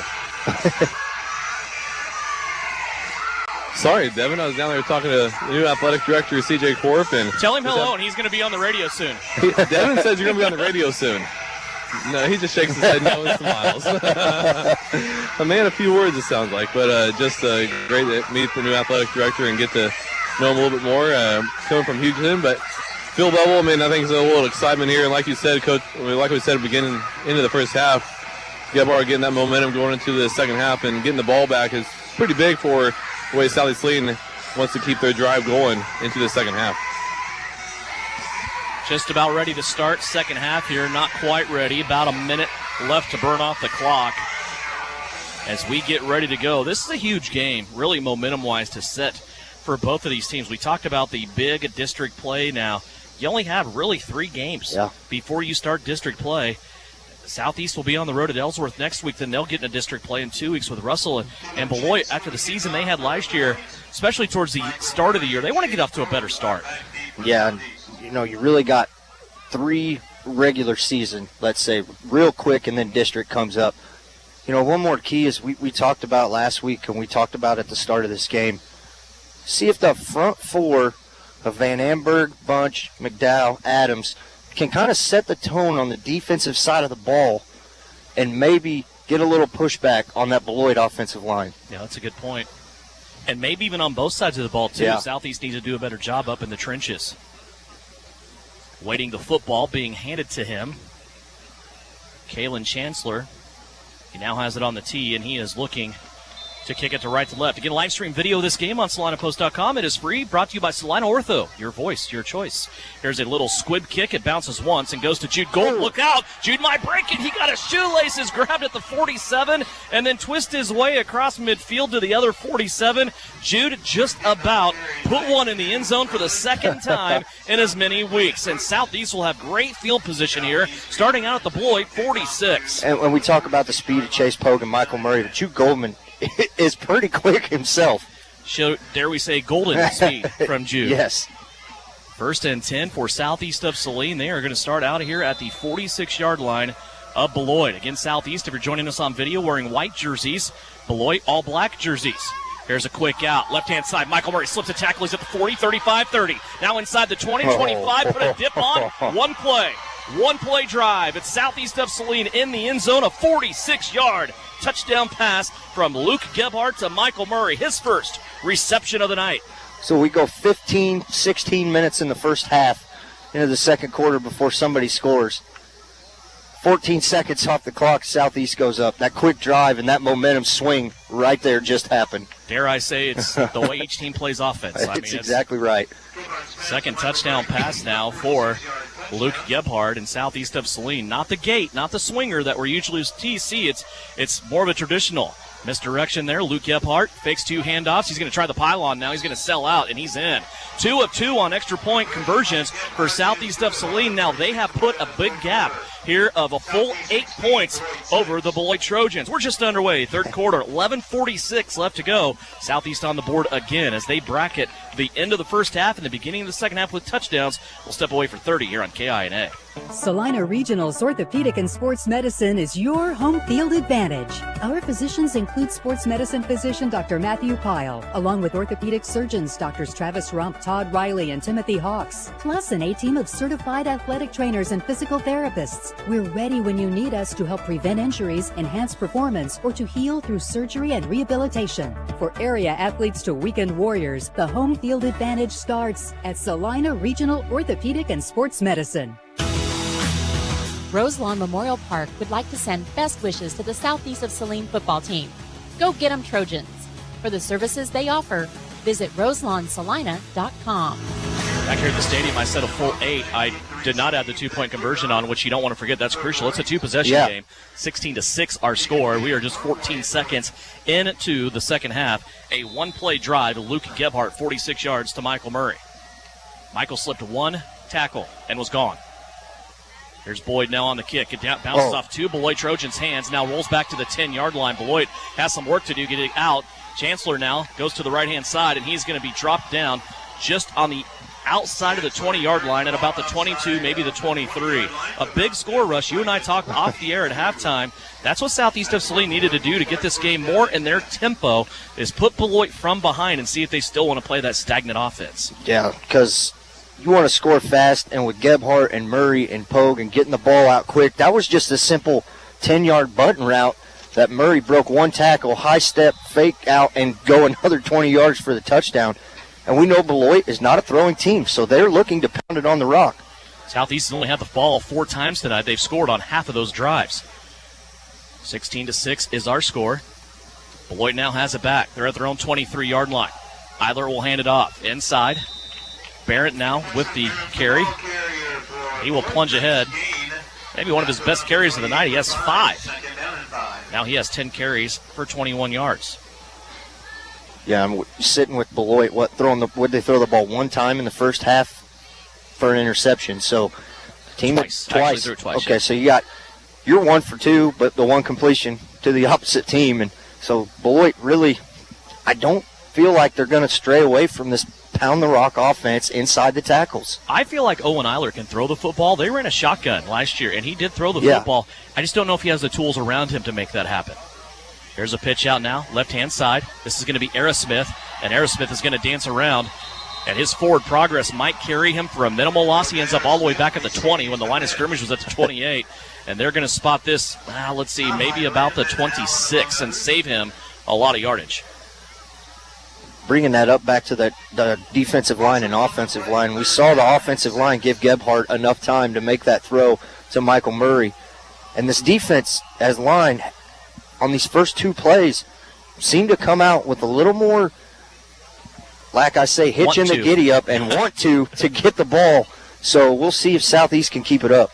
At the 27, it's a big 3rd down and 7 now for Beloit. Still no wide receivers. They're going to hand it off to Heisrope for the first time here in the second half, and he's going to be grabbed around the ankles and stopped. This is a big play by the Southeast defense, but it started with Caden Isaacson, who grabbed the big guy's ankles and just held him there until his guys arrived. Yeah, and McDowell, Jasper, playing phenomenal up front. You know, he's getting double-teamed every time at the front of the ball. Really, all 3 of these guys are to try to get to that second level. First time in punt formation tonight for the Beloit Trojans. Back deep, Murray and Pogue. They're standing inside of their own 40-yard line. Here's the snap back. Beloit gets the kick away. Landon Allen, a little bit of token pressure, and they're going to kick this out of bounds on purpose to keep it away from Chase Pogue and Michael Murray. So again, good field position here for Southeast of Saline as the Trojan offense comes out onto the field. They scored on their last 2 drives. They hold a 10-point lead with 9:32 left to go in the third quarter. I mean, if you're Mitch Gebhardt here, why not, dare I say, throw a pump fake out to that out route and turn Michael Murray or Chase Pogue up loose on the sideline, because them corners are biting hard on play fakes. They go trips to the right-hand side. We'll go from inside to the outside. It's Landon Allen, Chase Pogue, Jake Gebhardt. Michael Murray by himself to the left. Matthew Rodriguez in the backfield. They fake it to Rodriguez. Luke Gebhardt keeps it. He wants to run to that left-hand side. Almost a naked bootleg. The only blocker out there for him is Michael Murray, and Luke will get about 5 yards on first down. And once again, that play fake to Michael Rodriguez, allowing him to, Matthew Rodriguez, to allow them linebackers to suck up because they have to commit to that run, and Gebhardt pulling it out for a 5-yard gain. Jake comes out to the right-hand side again with Chase Pogue, with Landon Allen, almost the same formation.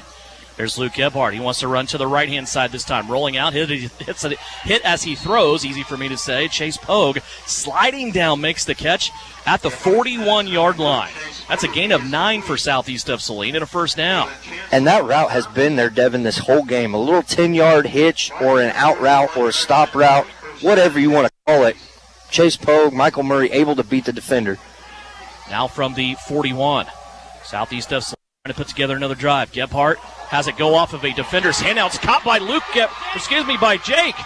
All the way down the field. This is going to be a deflection and a catch by Jake Gebhardt. His first touchdown of the year.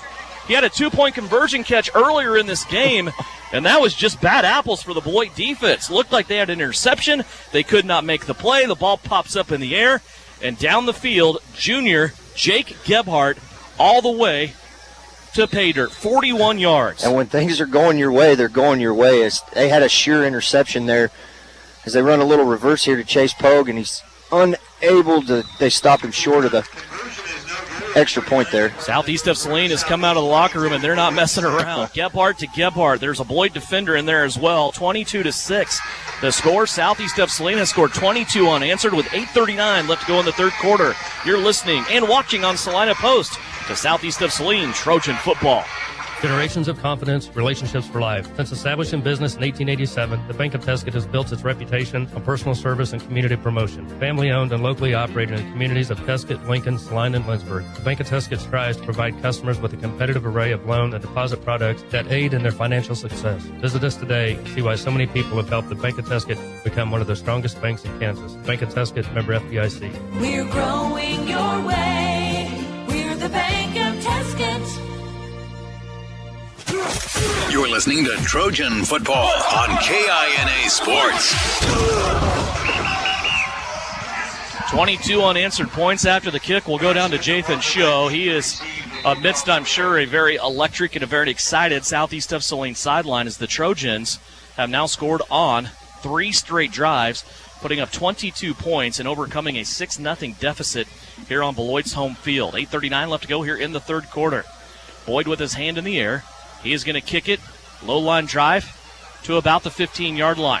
Aerosmith takes it. He's going to angle over to the right-hand side at the 30, gets to the 35, 37. Might have had some space, but then he's taken down by the kicker, Wyatt Boyd, at about the 38-yard line. Jathan, take it away. Hey, that last touchdown was quite the concentration by Jake Gebhardt, catching it through the hands of either Michael or Chase Pogue is who it went through, and then off the fingertips, and Jake Gebhardt ran it into the end zone, but that's just great concentration there. And just a Gebhardt to Gebhardt connection. Not the first time we see it, and probably won't be the last time. It's going through my Rolodex of Gebhardts. I went Mitch, Jackson, Luke, Jake. Good to see him get on the board, and he's becoming more and more of a factor in the Southeast of Saline offense. Don't forget, next year you'll have a Grady. Yes, looking forward to that. First down and 10 for Beloit. They are starting out at their own 38-yard line. They go to Heisroad. Heisroad off the right-hand side. He will get 2 yards on first down. And Heisroad's first carry the second half on that first drive. First drive is second carry, but kind of going away from him a little bit as they really used him up in that first half. I kind of equal it to NASCAR racing where you hear about people using their tires up. I think they used Heisroad's tires up early on in this one. Second down and 8 from the 40.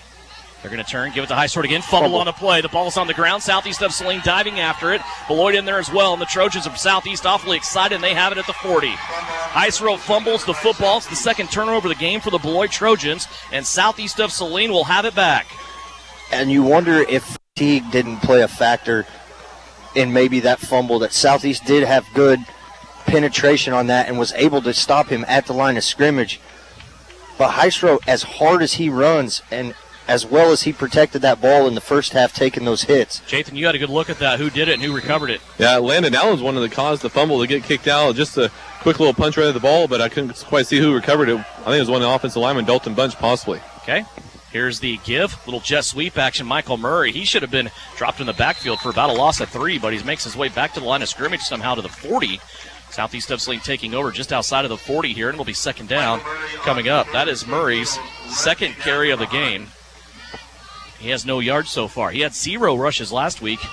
It's a short gain, second down. And really minimal carries in 2020. Second down and 10. As Rodriguez now out in the slot right-hand side. They go away from him, and they go to Murray. Here's Murray at the line of scrimmage. Now 5 yards. He dropped the football, but it bounces out of bounds. Near the sticks, he's going to have about 8 or 9. They'll see where they want to stop it here, and it'll be third down coming up for Southeast. Yeah, that might have been the first time we've seen Southeast go 5 wide.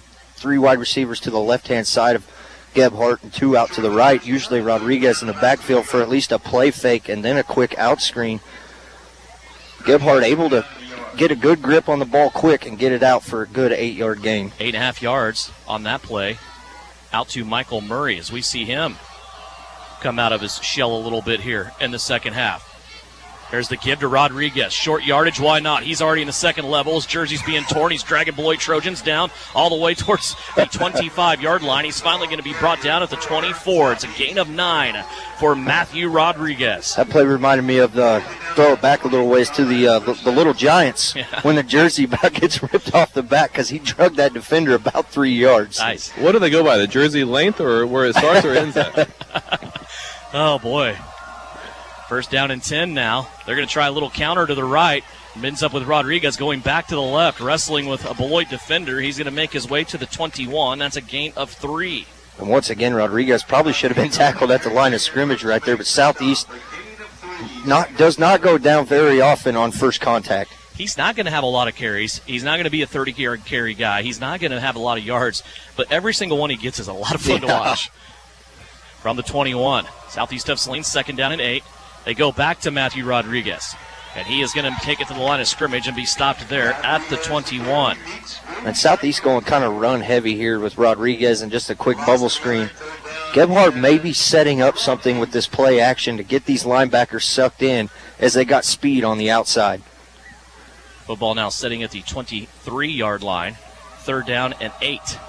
Here's the shotgun out to Luke. He's going to drive out to the right. It's going to be intercepted. It looks like Heisroth with the football. Rodriguez has a beat on him, and Matthew's going to take him down at the 40-yard line. Oh. And they're going to throw a flag on this. I don't know how you...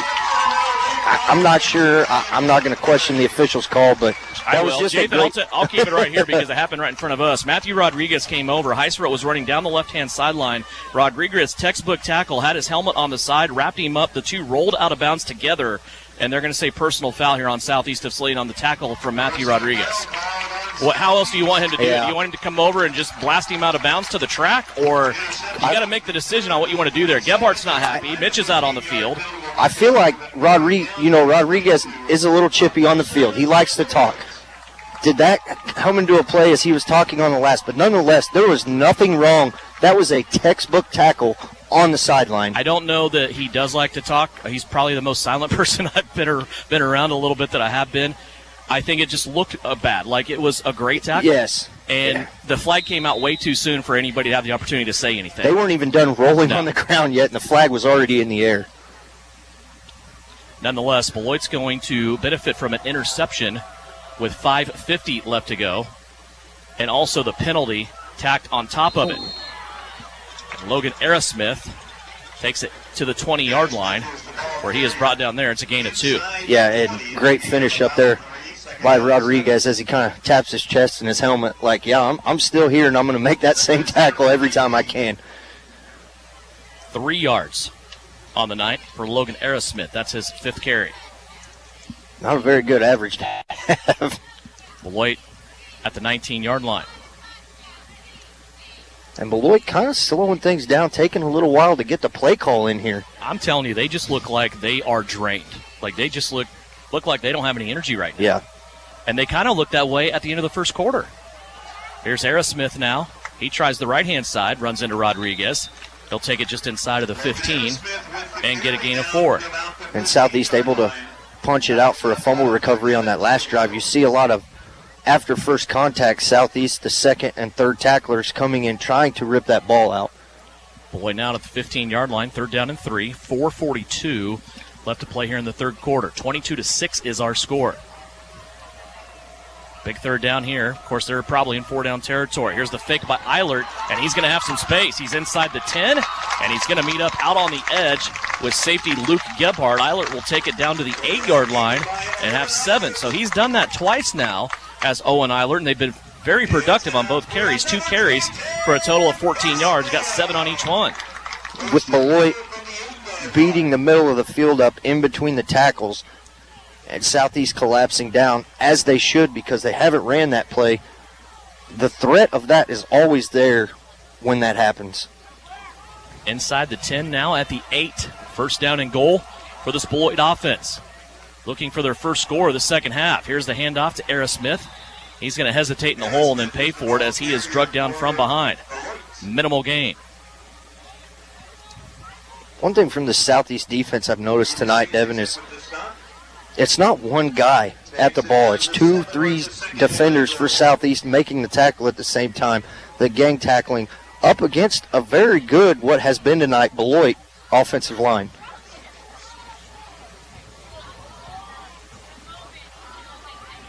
Beloit taking their time out of the huddle once again. Clock continues to run. 3:30 left to go. Second down and goal from the 8. They give it to Era Smith again, and he is going to try the right-hand side, and again, minimal yardage. A lot of Southeast defenders there, led by Matthew Rodriguez, Luke Gebhardt. And he will get it just outside of the 5-yard line. Gain of 2. 5.5 yards to go here. 2 plays to get it in. It's that bend don't break like Southeast had in that first quarter on really the first drive of the game, where Beloit was able to drive it down deep to the 29-yard line in Southeast territory, and they were able to stop them on 4 downs. 3rd down and 5. It's 3rd down and goal for Beloit. Eilert turns, gives it to Era Smith again. He's going to try the right-hand side, and again the same result. The ball comes flying out. Southeast of Saline chasing it down, but the ball was already whistled dead in a half a yard for Logan Era Smith. 9 carries, 10 yards. And much better again in the second half from that front 4 up for Southeast. First contact in the second half is not coming 3 or 4 yards after the line of scrimmage. 4th down and goal from the 5. Big play here in this game as we approach the 2-minute mark of the 3rd quarter. 22-6, Southeast of Saline. Beloit down, knocking on the door. 4th down and goal. They put 1 wide receiver out to the left-hand side. It's Chancellor. Eilert goes the other way. Jump ball up in the air. Nearly picked off, but it's going to hit the ground. And Southeast of Saline will take over at their own 5-yard line. Again, holding on downs. In position of jeopardy was Southeast of Saline, and their defense is going to get off the field. Yeah, defense able to get off the field. A great play in the secondary there to be able to time your jump and get the ball down. Yeah, I believe it was Jake in the end zone back in the corner. Jathan, take it. Yeah, it was Jake Gebhardt, but just even more better to see was just his concentration, just not to get that offensive pass interference or defense pass interference for his sake, just to have that concentration, knock that ball once it hit his hands, and almost had the opportunity to catch it at the end. And you really wish you would have come up with it there, because the ball would have came out to the 20-yard line. Instead, it's at the 5. Here's the give, left-hand side. Rodriguez looking for some space. Well, you know what I said last week, Russ? Can't have a 95-yard drive unless you start at the 5. That's right. And, maybe a blessing here for Southeast if they can put a sustainable drive together with 1:40 left to go here in the 3rd quarter. A couple of score updates will come your way here at the end of the 3rd quarter.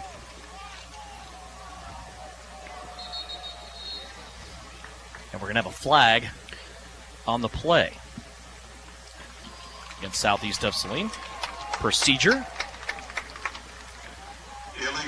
Looked like a wideout on the near side.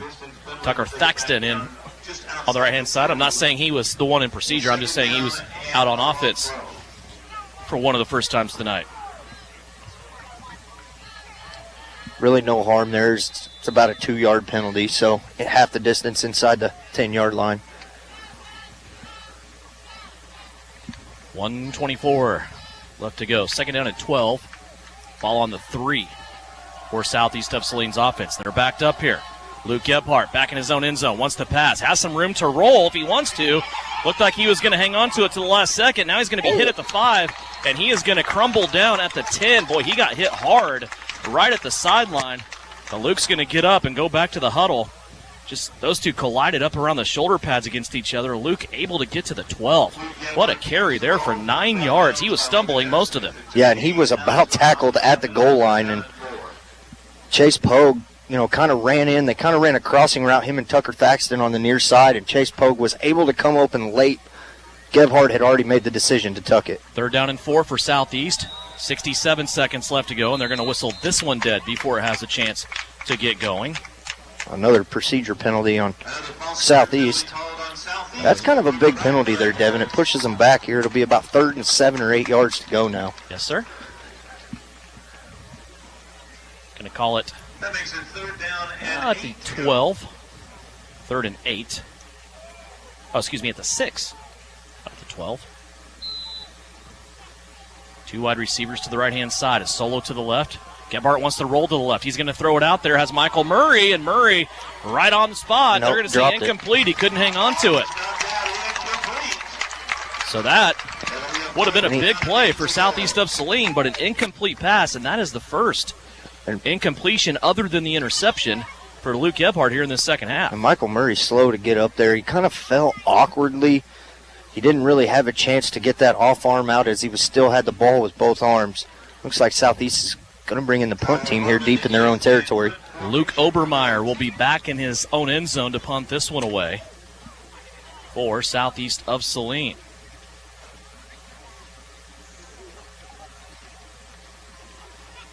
Had a really, really good punt last week against Minneapolis. Looks like Tyler Harmon back for Beloit at his own 40. This is a high hanging kick. Harmon's going to take it, drop it, ball on the turf. Looks like Dalton Bunch might have it. Is that old double nickel in there at the 35-yard line? Let's check it. The official has not whistled it yet. There ain't even an official coming close to see. It's not Dalton Bunch. They still haven't made a call on the field yet.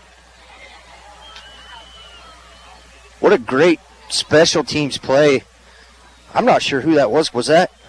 Jathan, did you see that? Was that 56 I saw there? Was that Mac Chambers? I believe that's who it was that got the recovery.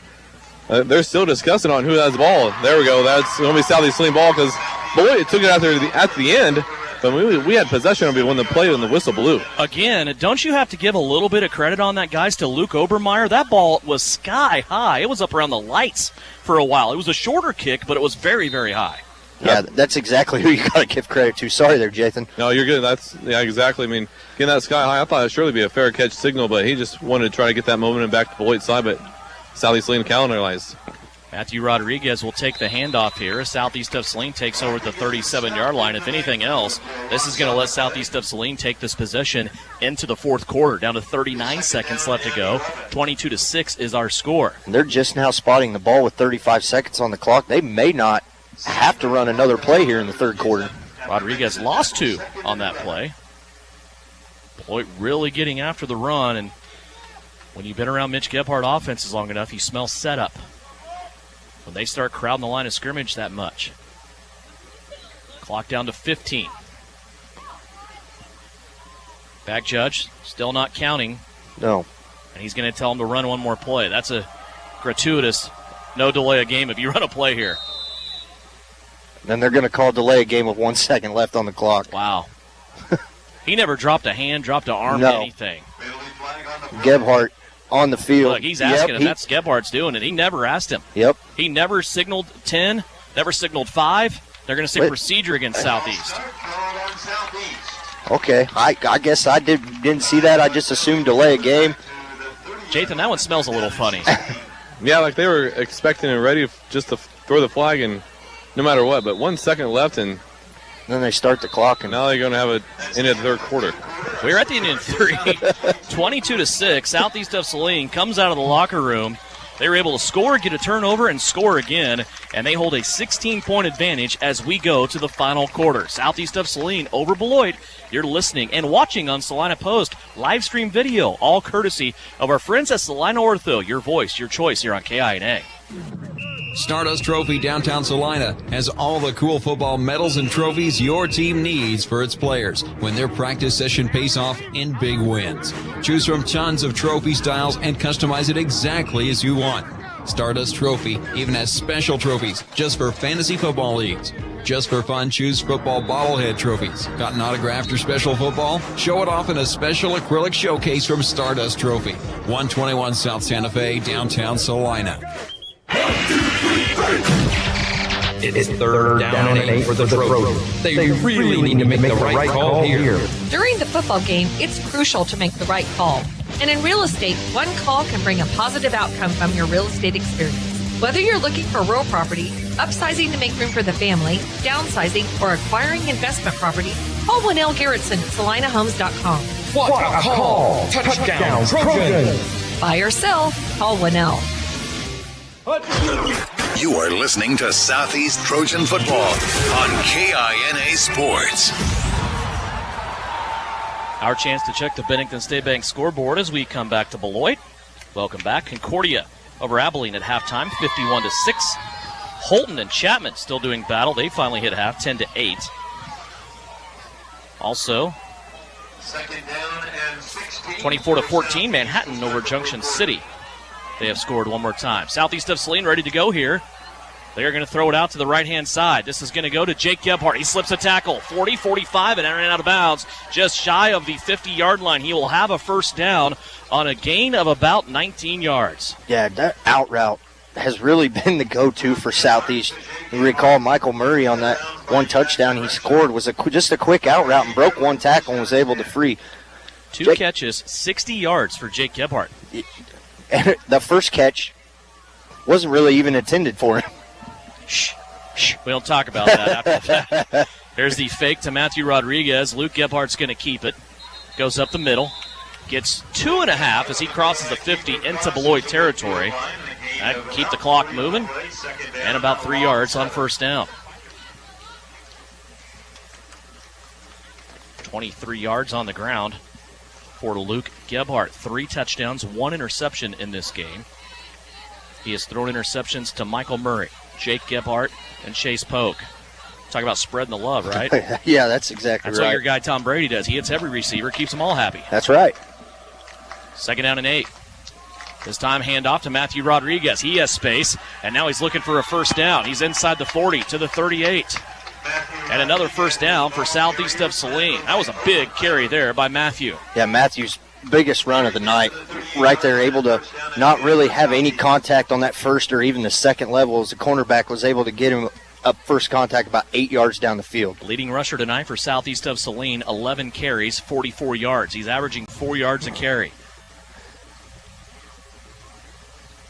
Ball inside Beloit territory now at the 38. Southeast of Saline, all dressed in white, purple helmets, looking over at their sideline. Now they'll dispatch 2 wide receivers to the left-hand side.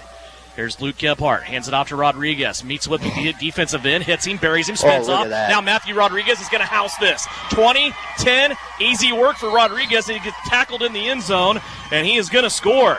Rodriguez, longest carry of the season, goes for 38 yards, and now things are looking good for Southeast of Saline. He came over on the end. Jathan Show met the defensive end and absolutely buried him while he was doing a spin move. Yeah, he just had to go hit somebody and then run up field. Pretty much what it is, just a Matthew, and then getting tackled in the end zone. Just what he likes to do, I think. Matthew just likes getting hit and being hit. He might have heard me say he's not going to run for a lot of yards. I'm okay with that. Challenge accepted. Now Matthew's going to play center as they set up the swinging gate for the first time. He's going to snap it back here to Luke Gebhardt. Michael Murray, Landon Allen is on the right-hand side. Chase Polk's hanging out in the slot. Now they're going to stop the play. Okay, so Beloit is unsure of what to do, and it looked like, I can't tell if that's Heisrope, Jathan, but he just dropped to the ground because he wasn't sure what to do on this swinging gate. It was Brent. Yeah, it was Heisrope. Just as soon as they brought out the play, just sat down, grabbed his ankle. Might as well bring a card out and be a soccer player. Well, it is unconventional, no doubt about that. Rodriguez now, as Pogue goes in motion, will snap it back to Luke Gebhardt. They'll hand it off to Chase Pogue, and Pogue's going to run it in easily, but there's a flag down. I don't know. That looks like they're going to get Rodriguez there. I'm not sure how you call a block in the back when the guy that snaps the ball, but nonetheless, it's going to bring it back for another try. 38 yards on that touchdown run by Matthew Rodriguez. Gives him 82 yards on the night, 12 carries. And it just seems like since early in this game, Rodriguez's number has been picked out by the guys in black and white. I'm still not justifying or agreeing the call on that tackle that he had after the interception. But we saw him fumble on the first play of the game last week, and then he goes and he strips the ball and gets the fumble right back. Matthew has a way of making right his wrongs. You know what I'm saying? I mean, he's that guy. He's going to get redemption for what's gone bad. Here we go with the swinging gate formation. From the 15-yard line. We got Gebhardt out here to the near side to us, kind of one-on-one with really a defender giving him plenty of room on the outside. Gebhardt might just throw her deep here. He's got Chase Pogue in motion. Him and Murray both get running starts. Gebhardt's going to set up. Now he's going to slip back a screen on the inside to Landon Allen. Allen looking for a couple of blocks. He got one. Now he's twisting, turning, reaching out. He's going to be close. Southeast of Saline saying 2 points is good, and he is right. From the 16-yard line, Landon Allen all the way through the Beloit defense. He ran through it like a jigsaw puzzle and was able to score. You want to push him back after a penalty, why not? And Landon Allen able to put 2 more points up as Southeast of Saline scores again. Now 30-6 our score. SES Trojans out in front here on KINA. The Appliance Center. It's where you go to shop for washers, dryers, kitchen appliances, furniture, pellet grills, TVs, and so much more. If you are looking for a local, family-owned business, visit the Appliance Center. We're in the big red and white building on South Broadway in Salina. Come experience the Appliance Center difference. To Coach Gebhardt, the players, coaches, and fans, let's make this a Football Friday to remember. Roselawn Memorial Park wishes you success this season. For more, visit roselawnsalina.com. Back here at Beloit Trojan Stadium, Devin Haney, Russ Kossel, Jathan Shows on the field. We even got a sponsor for Jathan. How about that? Salina Ortho coming up, spending the money. Oh, yeah, that's right. Loving then some Jathan Show. We'll go down there after this kick. Next week, got to start looking ahead a little bit, don't we? 10.5 minutes left to go here, 30-6. Southeast of Saline on a 30-0 run after they trailed by a touchdown. Wyatt Boyd with his hand in the air. He's going to have the approach. High, end over end, short kick is going to bounce, and Beloit will just have to fall on it and keep it safe at about the 30-yard line. Hey, Jathan, remember back in the first quarter when Southeast of Saline trailed 6-0? Yeah. And now it's 30-6, so that's 30 unanswered points for Southeast. Lots happened since then, hasn't But, it? you know, this trainer down here, he was doing 2 cramp rub outs at the same time. You got to give him credit. 2 different players, too, is Gebhardt and Murray down here. Both legs up in the air. He was rubbing them both out, just getting the cramps out, but just give it out to that trainer doing a fabulous job keeping these guys healthy and throughout the entire season and doing what he does good down here. Boy, those trainers from Salina Regional, they are on point and on site every single game. Couldn't really imagine going on without them, you know. They're such an integral part, especially with football. There's a pitch out to Logan Aerosmith. He will come across the 30, dive to the 31, and a gain of 2. That's kind of sums up his night. 12 yards on 10 carries. I'm just real impressed with the Southeast defense and the amount of Southeast players that get up from the bottom of the pile. The gang tackling, and there's not really one guy bringing him down. It's 2 or 3, a host of Southeast players. I really love to recognize defensive players and who made the tackles, but sometimes it's so hard to tell. I would literally be mentioning 9 guys on the defense every single time. Here's the give up the middle. This goes to Barents, and he is going to be stopped for minimal gain on the play. That'll bring up 3rd down and about 7. Interesting thing, I saw that play, made me chuckle a little bit. Jasper McDowell on the inside, you know, a big guy at 320 pounds, put on a spin move, and the running back ran into his back in the middle of the spin move and went back 2 yards. He is a presence inside. Had 8 tackles for loss in his sophomore season before having back surgery that kept him out last year. He had 3 tackles for loss in 1 game last week. Here's the rollout by Eilert. He's going to be taken down by Landon Allen. That is 2 huge plays right here. Bang, bang by Landon Allen. He got the 2-point conversion, and then he gets through the Beloit offensive line and takes down Owen Eilert for a quarterback sack. And for a team that doesn't pass, that's what you run into. Yep. It looks like they're going to bring on the punt team here. It was a loss of 8 on that play. Over-under on if Michael Murray or Chase Pogue can get the ball. They're not going to touch it. Unless it's a missed kick. They're both standing back between their own 40 and the midfield stripe at the 50. At what point you just spread out to the sideline and try to catch it? Here's the snap. And this one's going to stay in play. It's going to chase Pogue all the way back to the 37-yard line. He wants to go the other way. Little stiff arm on Aerosmith. Now to the 40, to the 50. Back on the other side of the 40. Leaps over a couple of defenders and ends up inside of the 40-yard line in Beloit territory.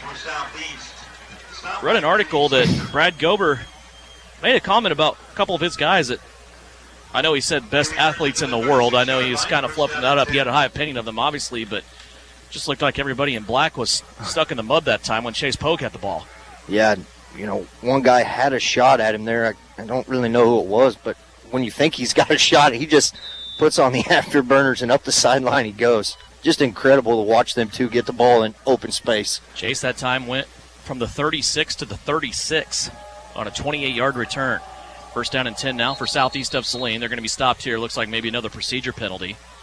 And this is something they have to get worked out. Last week it seemed like blocking the backs or illegal blocks were the big bugaboo. They haven't had a chance to see if that's fixed yet because Beloit hasn't punted them the ball but once. But, boy, every time they come to the line of scrimmage, it seems like once a series, you're going to get that cluster of flags in there that just pushes them back. And you would expect that to be when they go hurry up. They're going no huddle. They've went no huddle in the first game and all game this, but they're not really in a hurry up mode. Here's Gebhardt now. He'll give it to Rodriguez. Why not? Matthew trying right-hand side. He'll get the penalty yardage back. He'll hop a defender now, get inside of the 35, and be brought down at about the 33-yard line. He got the penalty yardage back and about 3 more as he went for a gain of 8.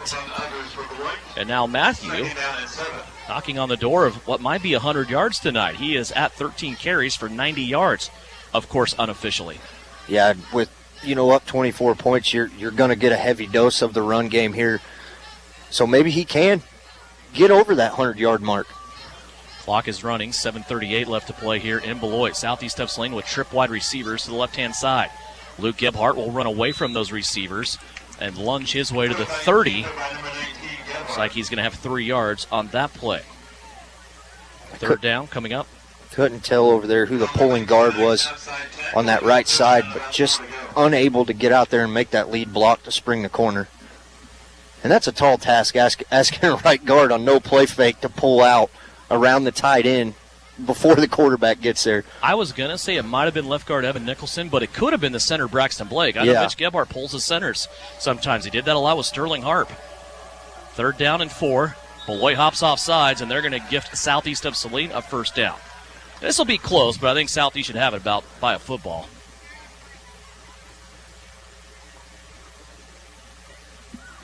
Yeah, they're gonna go ahead and move the sticks, like you said. It was close, but 5 yards. I want to remind you, NFL season started last night, of course, and the Chiefs will get theirs underway coming up on Sunday. They will play with a pregame at 2 o'clock here on KINA. Kickoff at 3:25. The Chiefs will be at a jam-packed Arrowhead Stadium to take on the Cleveland Browns. Some people think that'll be a rematch of the playoffs, of course, from last year and what could be a preview of an AFC championship this year. But aren't the Browns going to be better every year? Well, yeah. they've kind of been that sexy pick that everybody likes to go after. Here's play action. Luke Gebhardt out behind Michael Murray, who's blocking a couple of Beloit guys, and Luke Gebhardt's going to take this inside the 10, and Murray sprints over to help up his quarterback as he took it all the way inside the 10 to the 8-yard line. They might spot this down at the 9. Nonetheless, it's a gain of 17 yards for Luke Gebhardt. What a great open field block by Michael Murray over there to stay contacted, kind of got off, saw where his quarterback was at, made an adjustment, pushed him off to the side, and allowed Gebhardt to turn it back in for an extra 4 yards. Luke now has 43 yards, and it's first down and goal for Southeast of Saline. Ball sitting at the 9-yard line. Clock running, 6:17 left to play. Southeast looking to move to 2-0. Something I did not mention a whole lot. I did mention it in pregame back at about 6:30. I'll tell you after this play. Clayton Meyer in there for Southeast of Saline. Give to Rodriguez. Back to the line of scrimmage at the 9, and then nothing more. Mitch Gebhardt just started his 12th season here at Southeast of Saline. The record for Mitch Gebhardt in season openers, 12-0. He has never lost a season opener with Southeast of Saline. And that really just kind of, you want to come out the gate and get that win. The first win of the season, first game, how you get it, you can work bugs out. But you get that first win to get the ball rolling and have the guys buy into your system. A lot of times he started 2-0, too. Here's Gebhardt. He'll give it to Rodriguez. He ran into the back of one of his linemen, and he'll be drugged down from behind. That's a great defensive play there by Beloit's Grady Seifert, as he was able to drag down Rodriguez from the back. Rodriguez kind of looking like Hystro here, kind of going down to a knee in between plays. He's seen a heavy dose of action here in this fourth quarter. 5 minutes left to play, 30-6. Third down and goal now from the 12 for the Southeast Trojans. Everybody wearing white, looking over at that far sideline, waiting on the signals. Southeast might take a timeout here. Yeah, it looks like there's no signals coming in. And they will. We'll step away. Also, 4:40 left to go. A big down coming up here for Southeast. Third and goal from the 11 when we come back. You're listening to Trojan Football on KINA. You've probably been driving around car lots and wondering what in the world's going on. No one has very many cars. Hi, this is Tim Holm at Home Automotive Center. Things are changing every day, and our sales team is here to answer any questions you may have. Vehicles are selling differently, and they're moving faster than ever, and most models are still available with a little searching. We invite you to visit about your future and let us work with you with no commitment. Stop by at Home Automotive Centers in Abilene or Saline. You'll be glad you did. You're listening to Southeast of Saline football on KINA. Big thanks to Big Sam Pretty back at Studio Central, Eagle Radio Salina. Pushing all the buttons, producing and engineering, making sure we get on the air. 30-6, our score. Still in this timeout here as both teams. Kind of a unique day, special announcement. Devin, you and your wife, 10 years today. Yeah, pretty much. Happy anniversary. Pretty much how our marriage has gone so far. 10th anniversary, I'm out doing a football That's right. game. I made the comment last week. I've been with Mitch Gebhardt longer than I've been with her. So. Yeah, you made that comment on the way up here. Made Jathan and I chuckle a little bit. No, but, she is a very understanding, beautiful lady. She is a saint. Yes. There's probably only one person that can put up with me in the world, and I found her, darn it. I'll take her to a Chiefs game on Sunday. That'll make up for it. God bless her. Here is play action to Rodriguez. Little bubble screen out to the right-hand side. This is Chase Pogue. He cuts it back inside, and nobody touches Chase Pogue. They couldn't even tell what kind of deodorant he had on there. They didn't get close enough as Chase Pogue ends up dancing in from the 11-yard line on third and goal from the 11. Another touchdown for Southeast. Jathan, right down in front of you as Chase Pogue just kind of took one step, planted his right foot, and cut it right back up the middle. Yeah, you read exactly that. I mean, Brendan Walker just over-pursued him, tried to read him straight, and Pogue just cut back in one step to the left and off to the races into the end zone for another Southeast Trojan touchdown. 6 catch, 65 yards. Now for Chase Pogue, his second touchdown. And something we don't see very often from the Southeast team. Twice last week. This one's going to be jerked off, though, to the left-hand side. And now 2 of 3 on the season after going 2 of 2 last week. It is Wyatt Boyd in the kicking team, so they leave a point out there. But take a 30-point lead, 4:34 left to go here in this one. 36-6, our score. Southeast of Saline scores again. Salina Ortho with the radio broadcast, also live stream video on Salina Post here tonight from Beloit, along with KINA.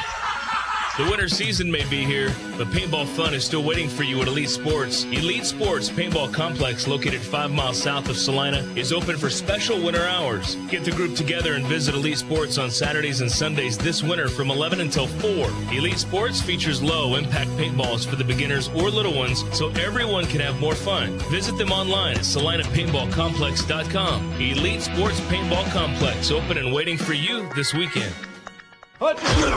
You are listening to Southeast Trojan football on KINA Sports. Back here at Beloit Trojan Stadium. Stay tuned with us in post-game in about 4.5 minutes of scoreboard clock time. We'll have comments from Mitch Gebhardt. We'll also have stats from this game. Also a Vernon Jewelers gem of the game. 137 years in business, downtown Salina, Vernon Jewelers. They're having 20% off store-wide until the 15th of this month. Go see our friends at Vernon Jewelers, downtown Salina. There's a pop-up kick by Wyatt Boyd taking it to the 25-yard line, and the return man from Beloit pays forward at the 29. Holy cow, the freight train was coming through. Jathan, down on the sideline to you. The Southeast of Saline team, that's 2 weeks in a row now. They've had pretty good second halves of football. Yeah, they just came out, and they were wanting that ball. I mean, just carrying that momentum from that first half into the second half is just keep on rolling, and it's nice to see Southeast Saline wear down. And what Beloit had momentum going in that first quarter, but like you guys said, I mean, tires were wearing thin, as the NASCAR race term. Speaking of NASCAR, we got NASCAR on KINA. Do you know that? I did know that. We sure do. Yep, that's right. You're going to go to Bristol next week. Yeah, we should just let you broadcast, but we'll have our friends from the Performance Racing Network with the Bristol race, Saturday night, the Cup race, and the last chance to advance to the playoffs for a lot of these guys. Here's the give for Beloit. They're going to try it off the right-hand side, get a few yards, and that'll start the clock running once again, now down to 4:20 left to go. For the short time I've known Russ, just this drive up here, I don't know if that'd be safe for him to be on the radio up there broadcasting NASCAR race. I'm not saying it wouldn't be entertaining. It would be fun, nonetheless. yeah. It would be fun. I listen to the, PRN, MRN there. Listen to all of them, and them guys, they do an excellent job, and I just don't think I could do a NASCAR race. Got a lot of good stuff, man. We got Southeast football coming up next week. We have racing from Bristol. We have a Chiefs game on Sunday night. That's all next weekend.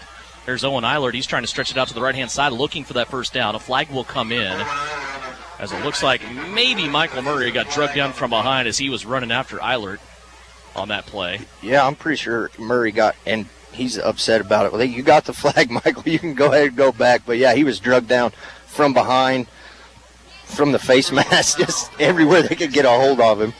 Dalton Bunch with a friendly shove, get back to your side of the ball. Michael type of play. Yeah, don't do nothing here with 3:40 left to go, up by 30. So next week we go back on the road, and that gives us another opportunity to have Southeast of Saline football live stream video on Salina Post.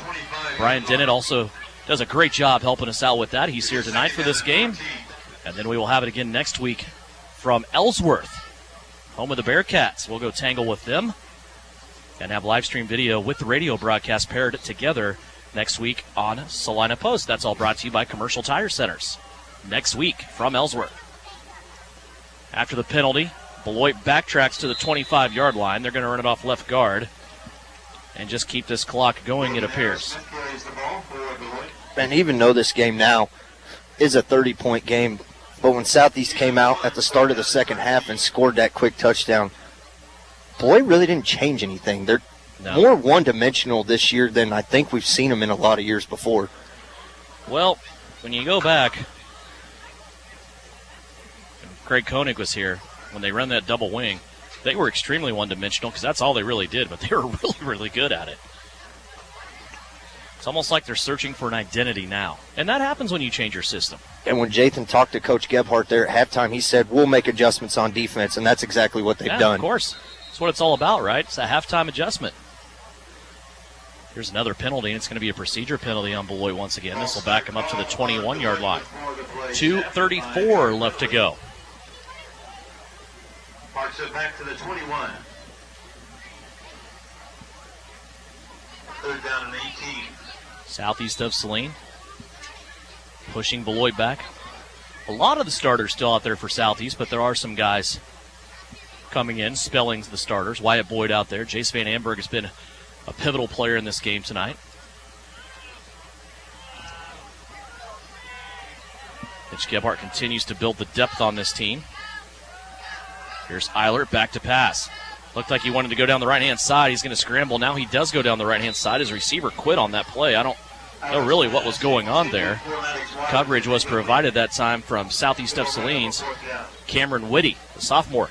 And Cameron Whitty did a great job on the snap of that ball. He jammed the wide receiver hard, almost shoved him out of bounds, which allowed the front three to able to put pressure on Beloit's quarterback. So you're telling me there's a reason that receiver quit his route then?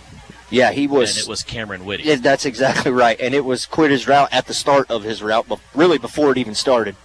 That incomplete pass will stop the clock with 2:09 left to go. Now Beloit will have to punt and once again face the possibility of Michael Murray or Chase Pogue getting their claws in the pigskin. They are standing back, staggered around their own 40-yard line. High snap. Beloit will bring it down, and they will just kick this one to the track. That one's going to land in lane 7. Yeah, and I'm not. There's no way they're going to mark this clear down. They're going to say, well, they don't know what they're saying. They're going to stop at the 45. The white hat kind of said, well, if my math was correct, my arm went to the right a little bit, and that's where it went. On those, it's just a crapshoot. If you don't, you can't really tell where it goes out of bounds. You take two perpendicular lines, and where they meet is where you're going to spot the ball, and it's. At this point, I think really not only Beloit, but any team that Southeast will face might be what they do. I've always thought this, though, at all stages of football. If you're going to take that route and punt the ball out of bounds, do you really have an argument of where they put it? I would say no. It's just kind of the way I think. Two wide receivers to the right-hand side. Daniel Kerr is in there at quarterback. He's going to hand it off to Jude Golden, and Jude will be swallowed up and dropped for a 2-yard loss. His first carry of the game. Of course, he housed one last week in the game against Minneapolis for a touchdown, a long one, 54 yards. And we almost seen him house a kickoff, to start botched the second kickoff half. To start the second half to really set Southeast up for that opening play drive. That's right. Really the only mistake made by Southeast of Saline outside of some penalty flags is the interception they threw with about 5:50 left to go in the third quarter. But the defense was able to pick them up off of that and not pay the price. From the 46. Here's the pitch out to Jude Golden. He's just not getting much blocking. I think Southeast of Saline running second-team offense. Looks like Beloit still has most of their starters out there on defense. And that tackle may have got a little bit of the face mask on Jude Golden there. They're going to spot him all the way back at the 50. There's a flag down, so we'll check the penalty flag. Horse collar.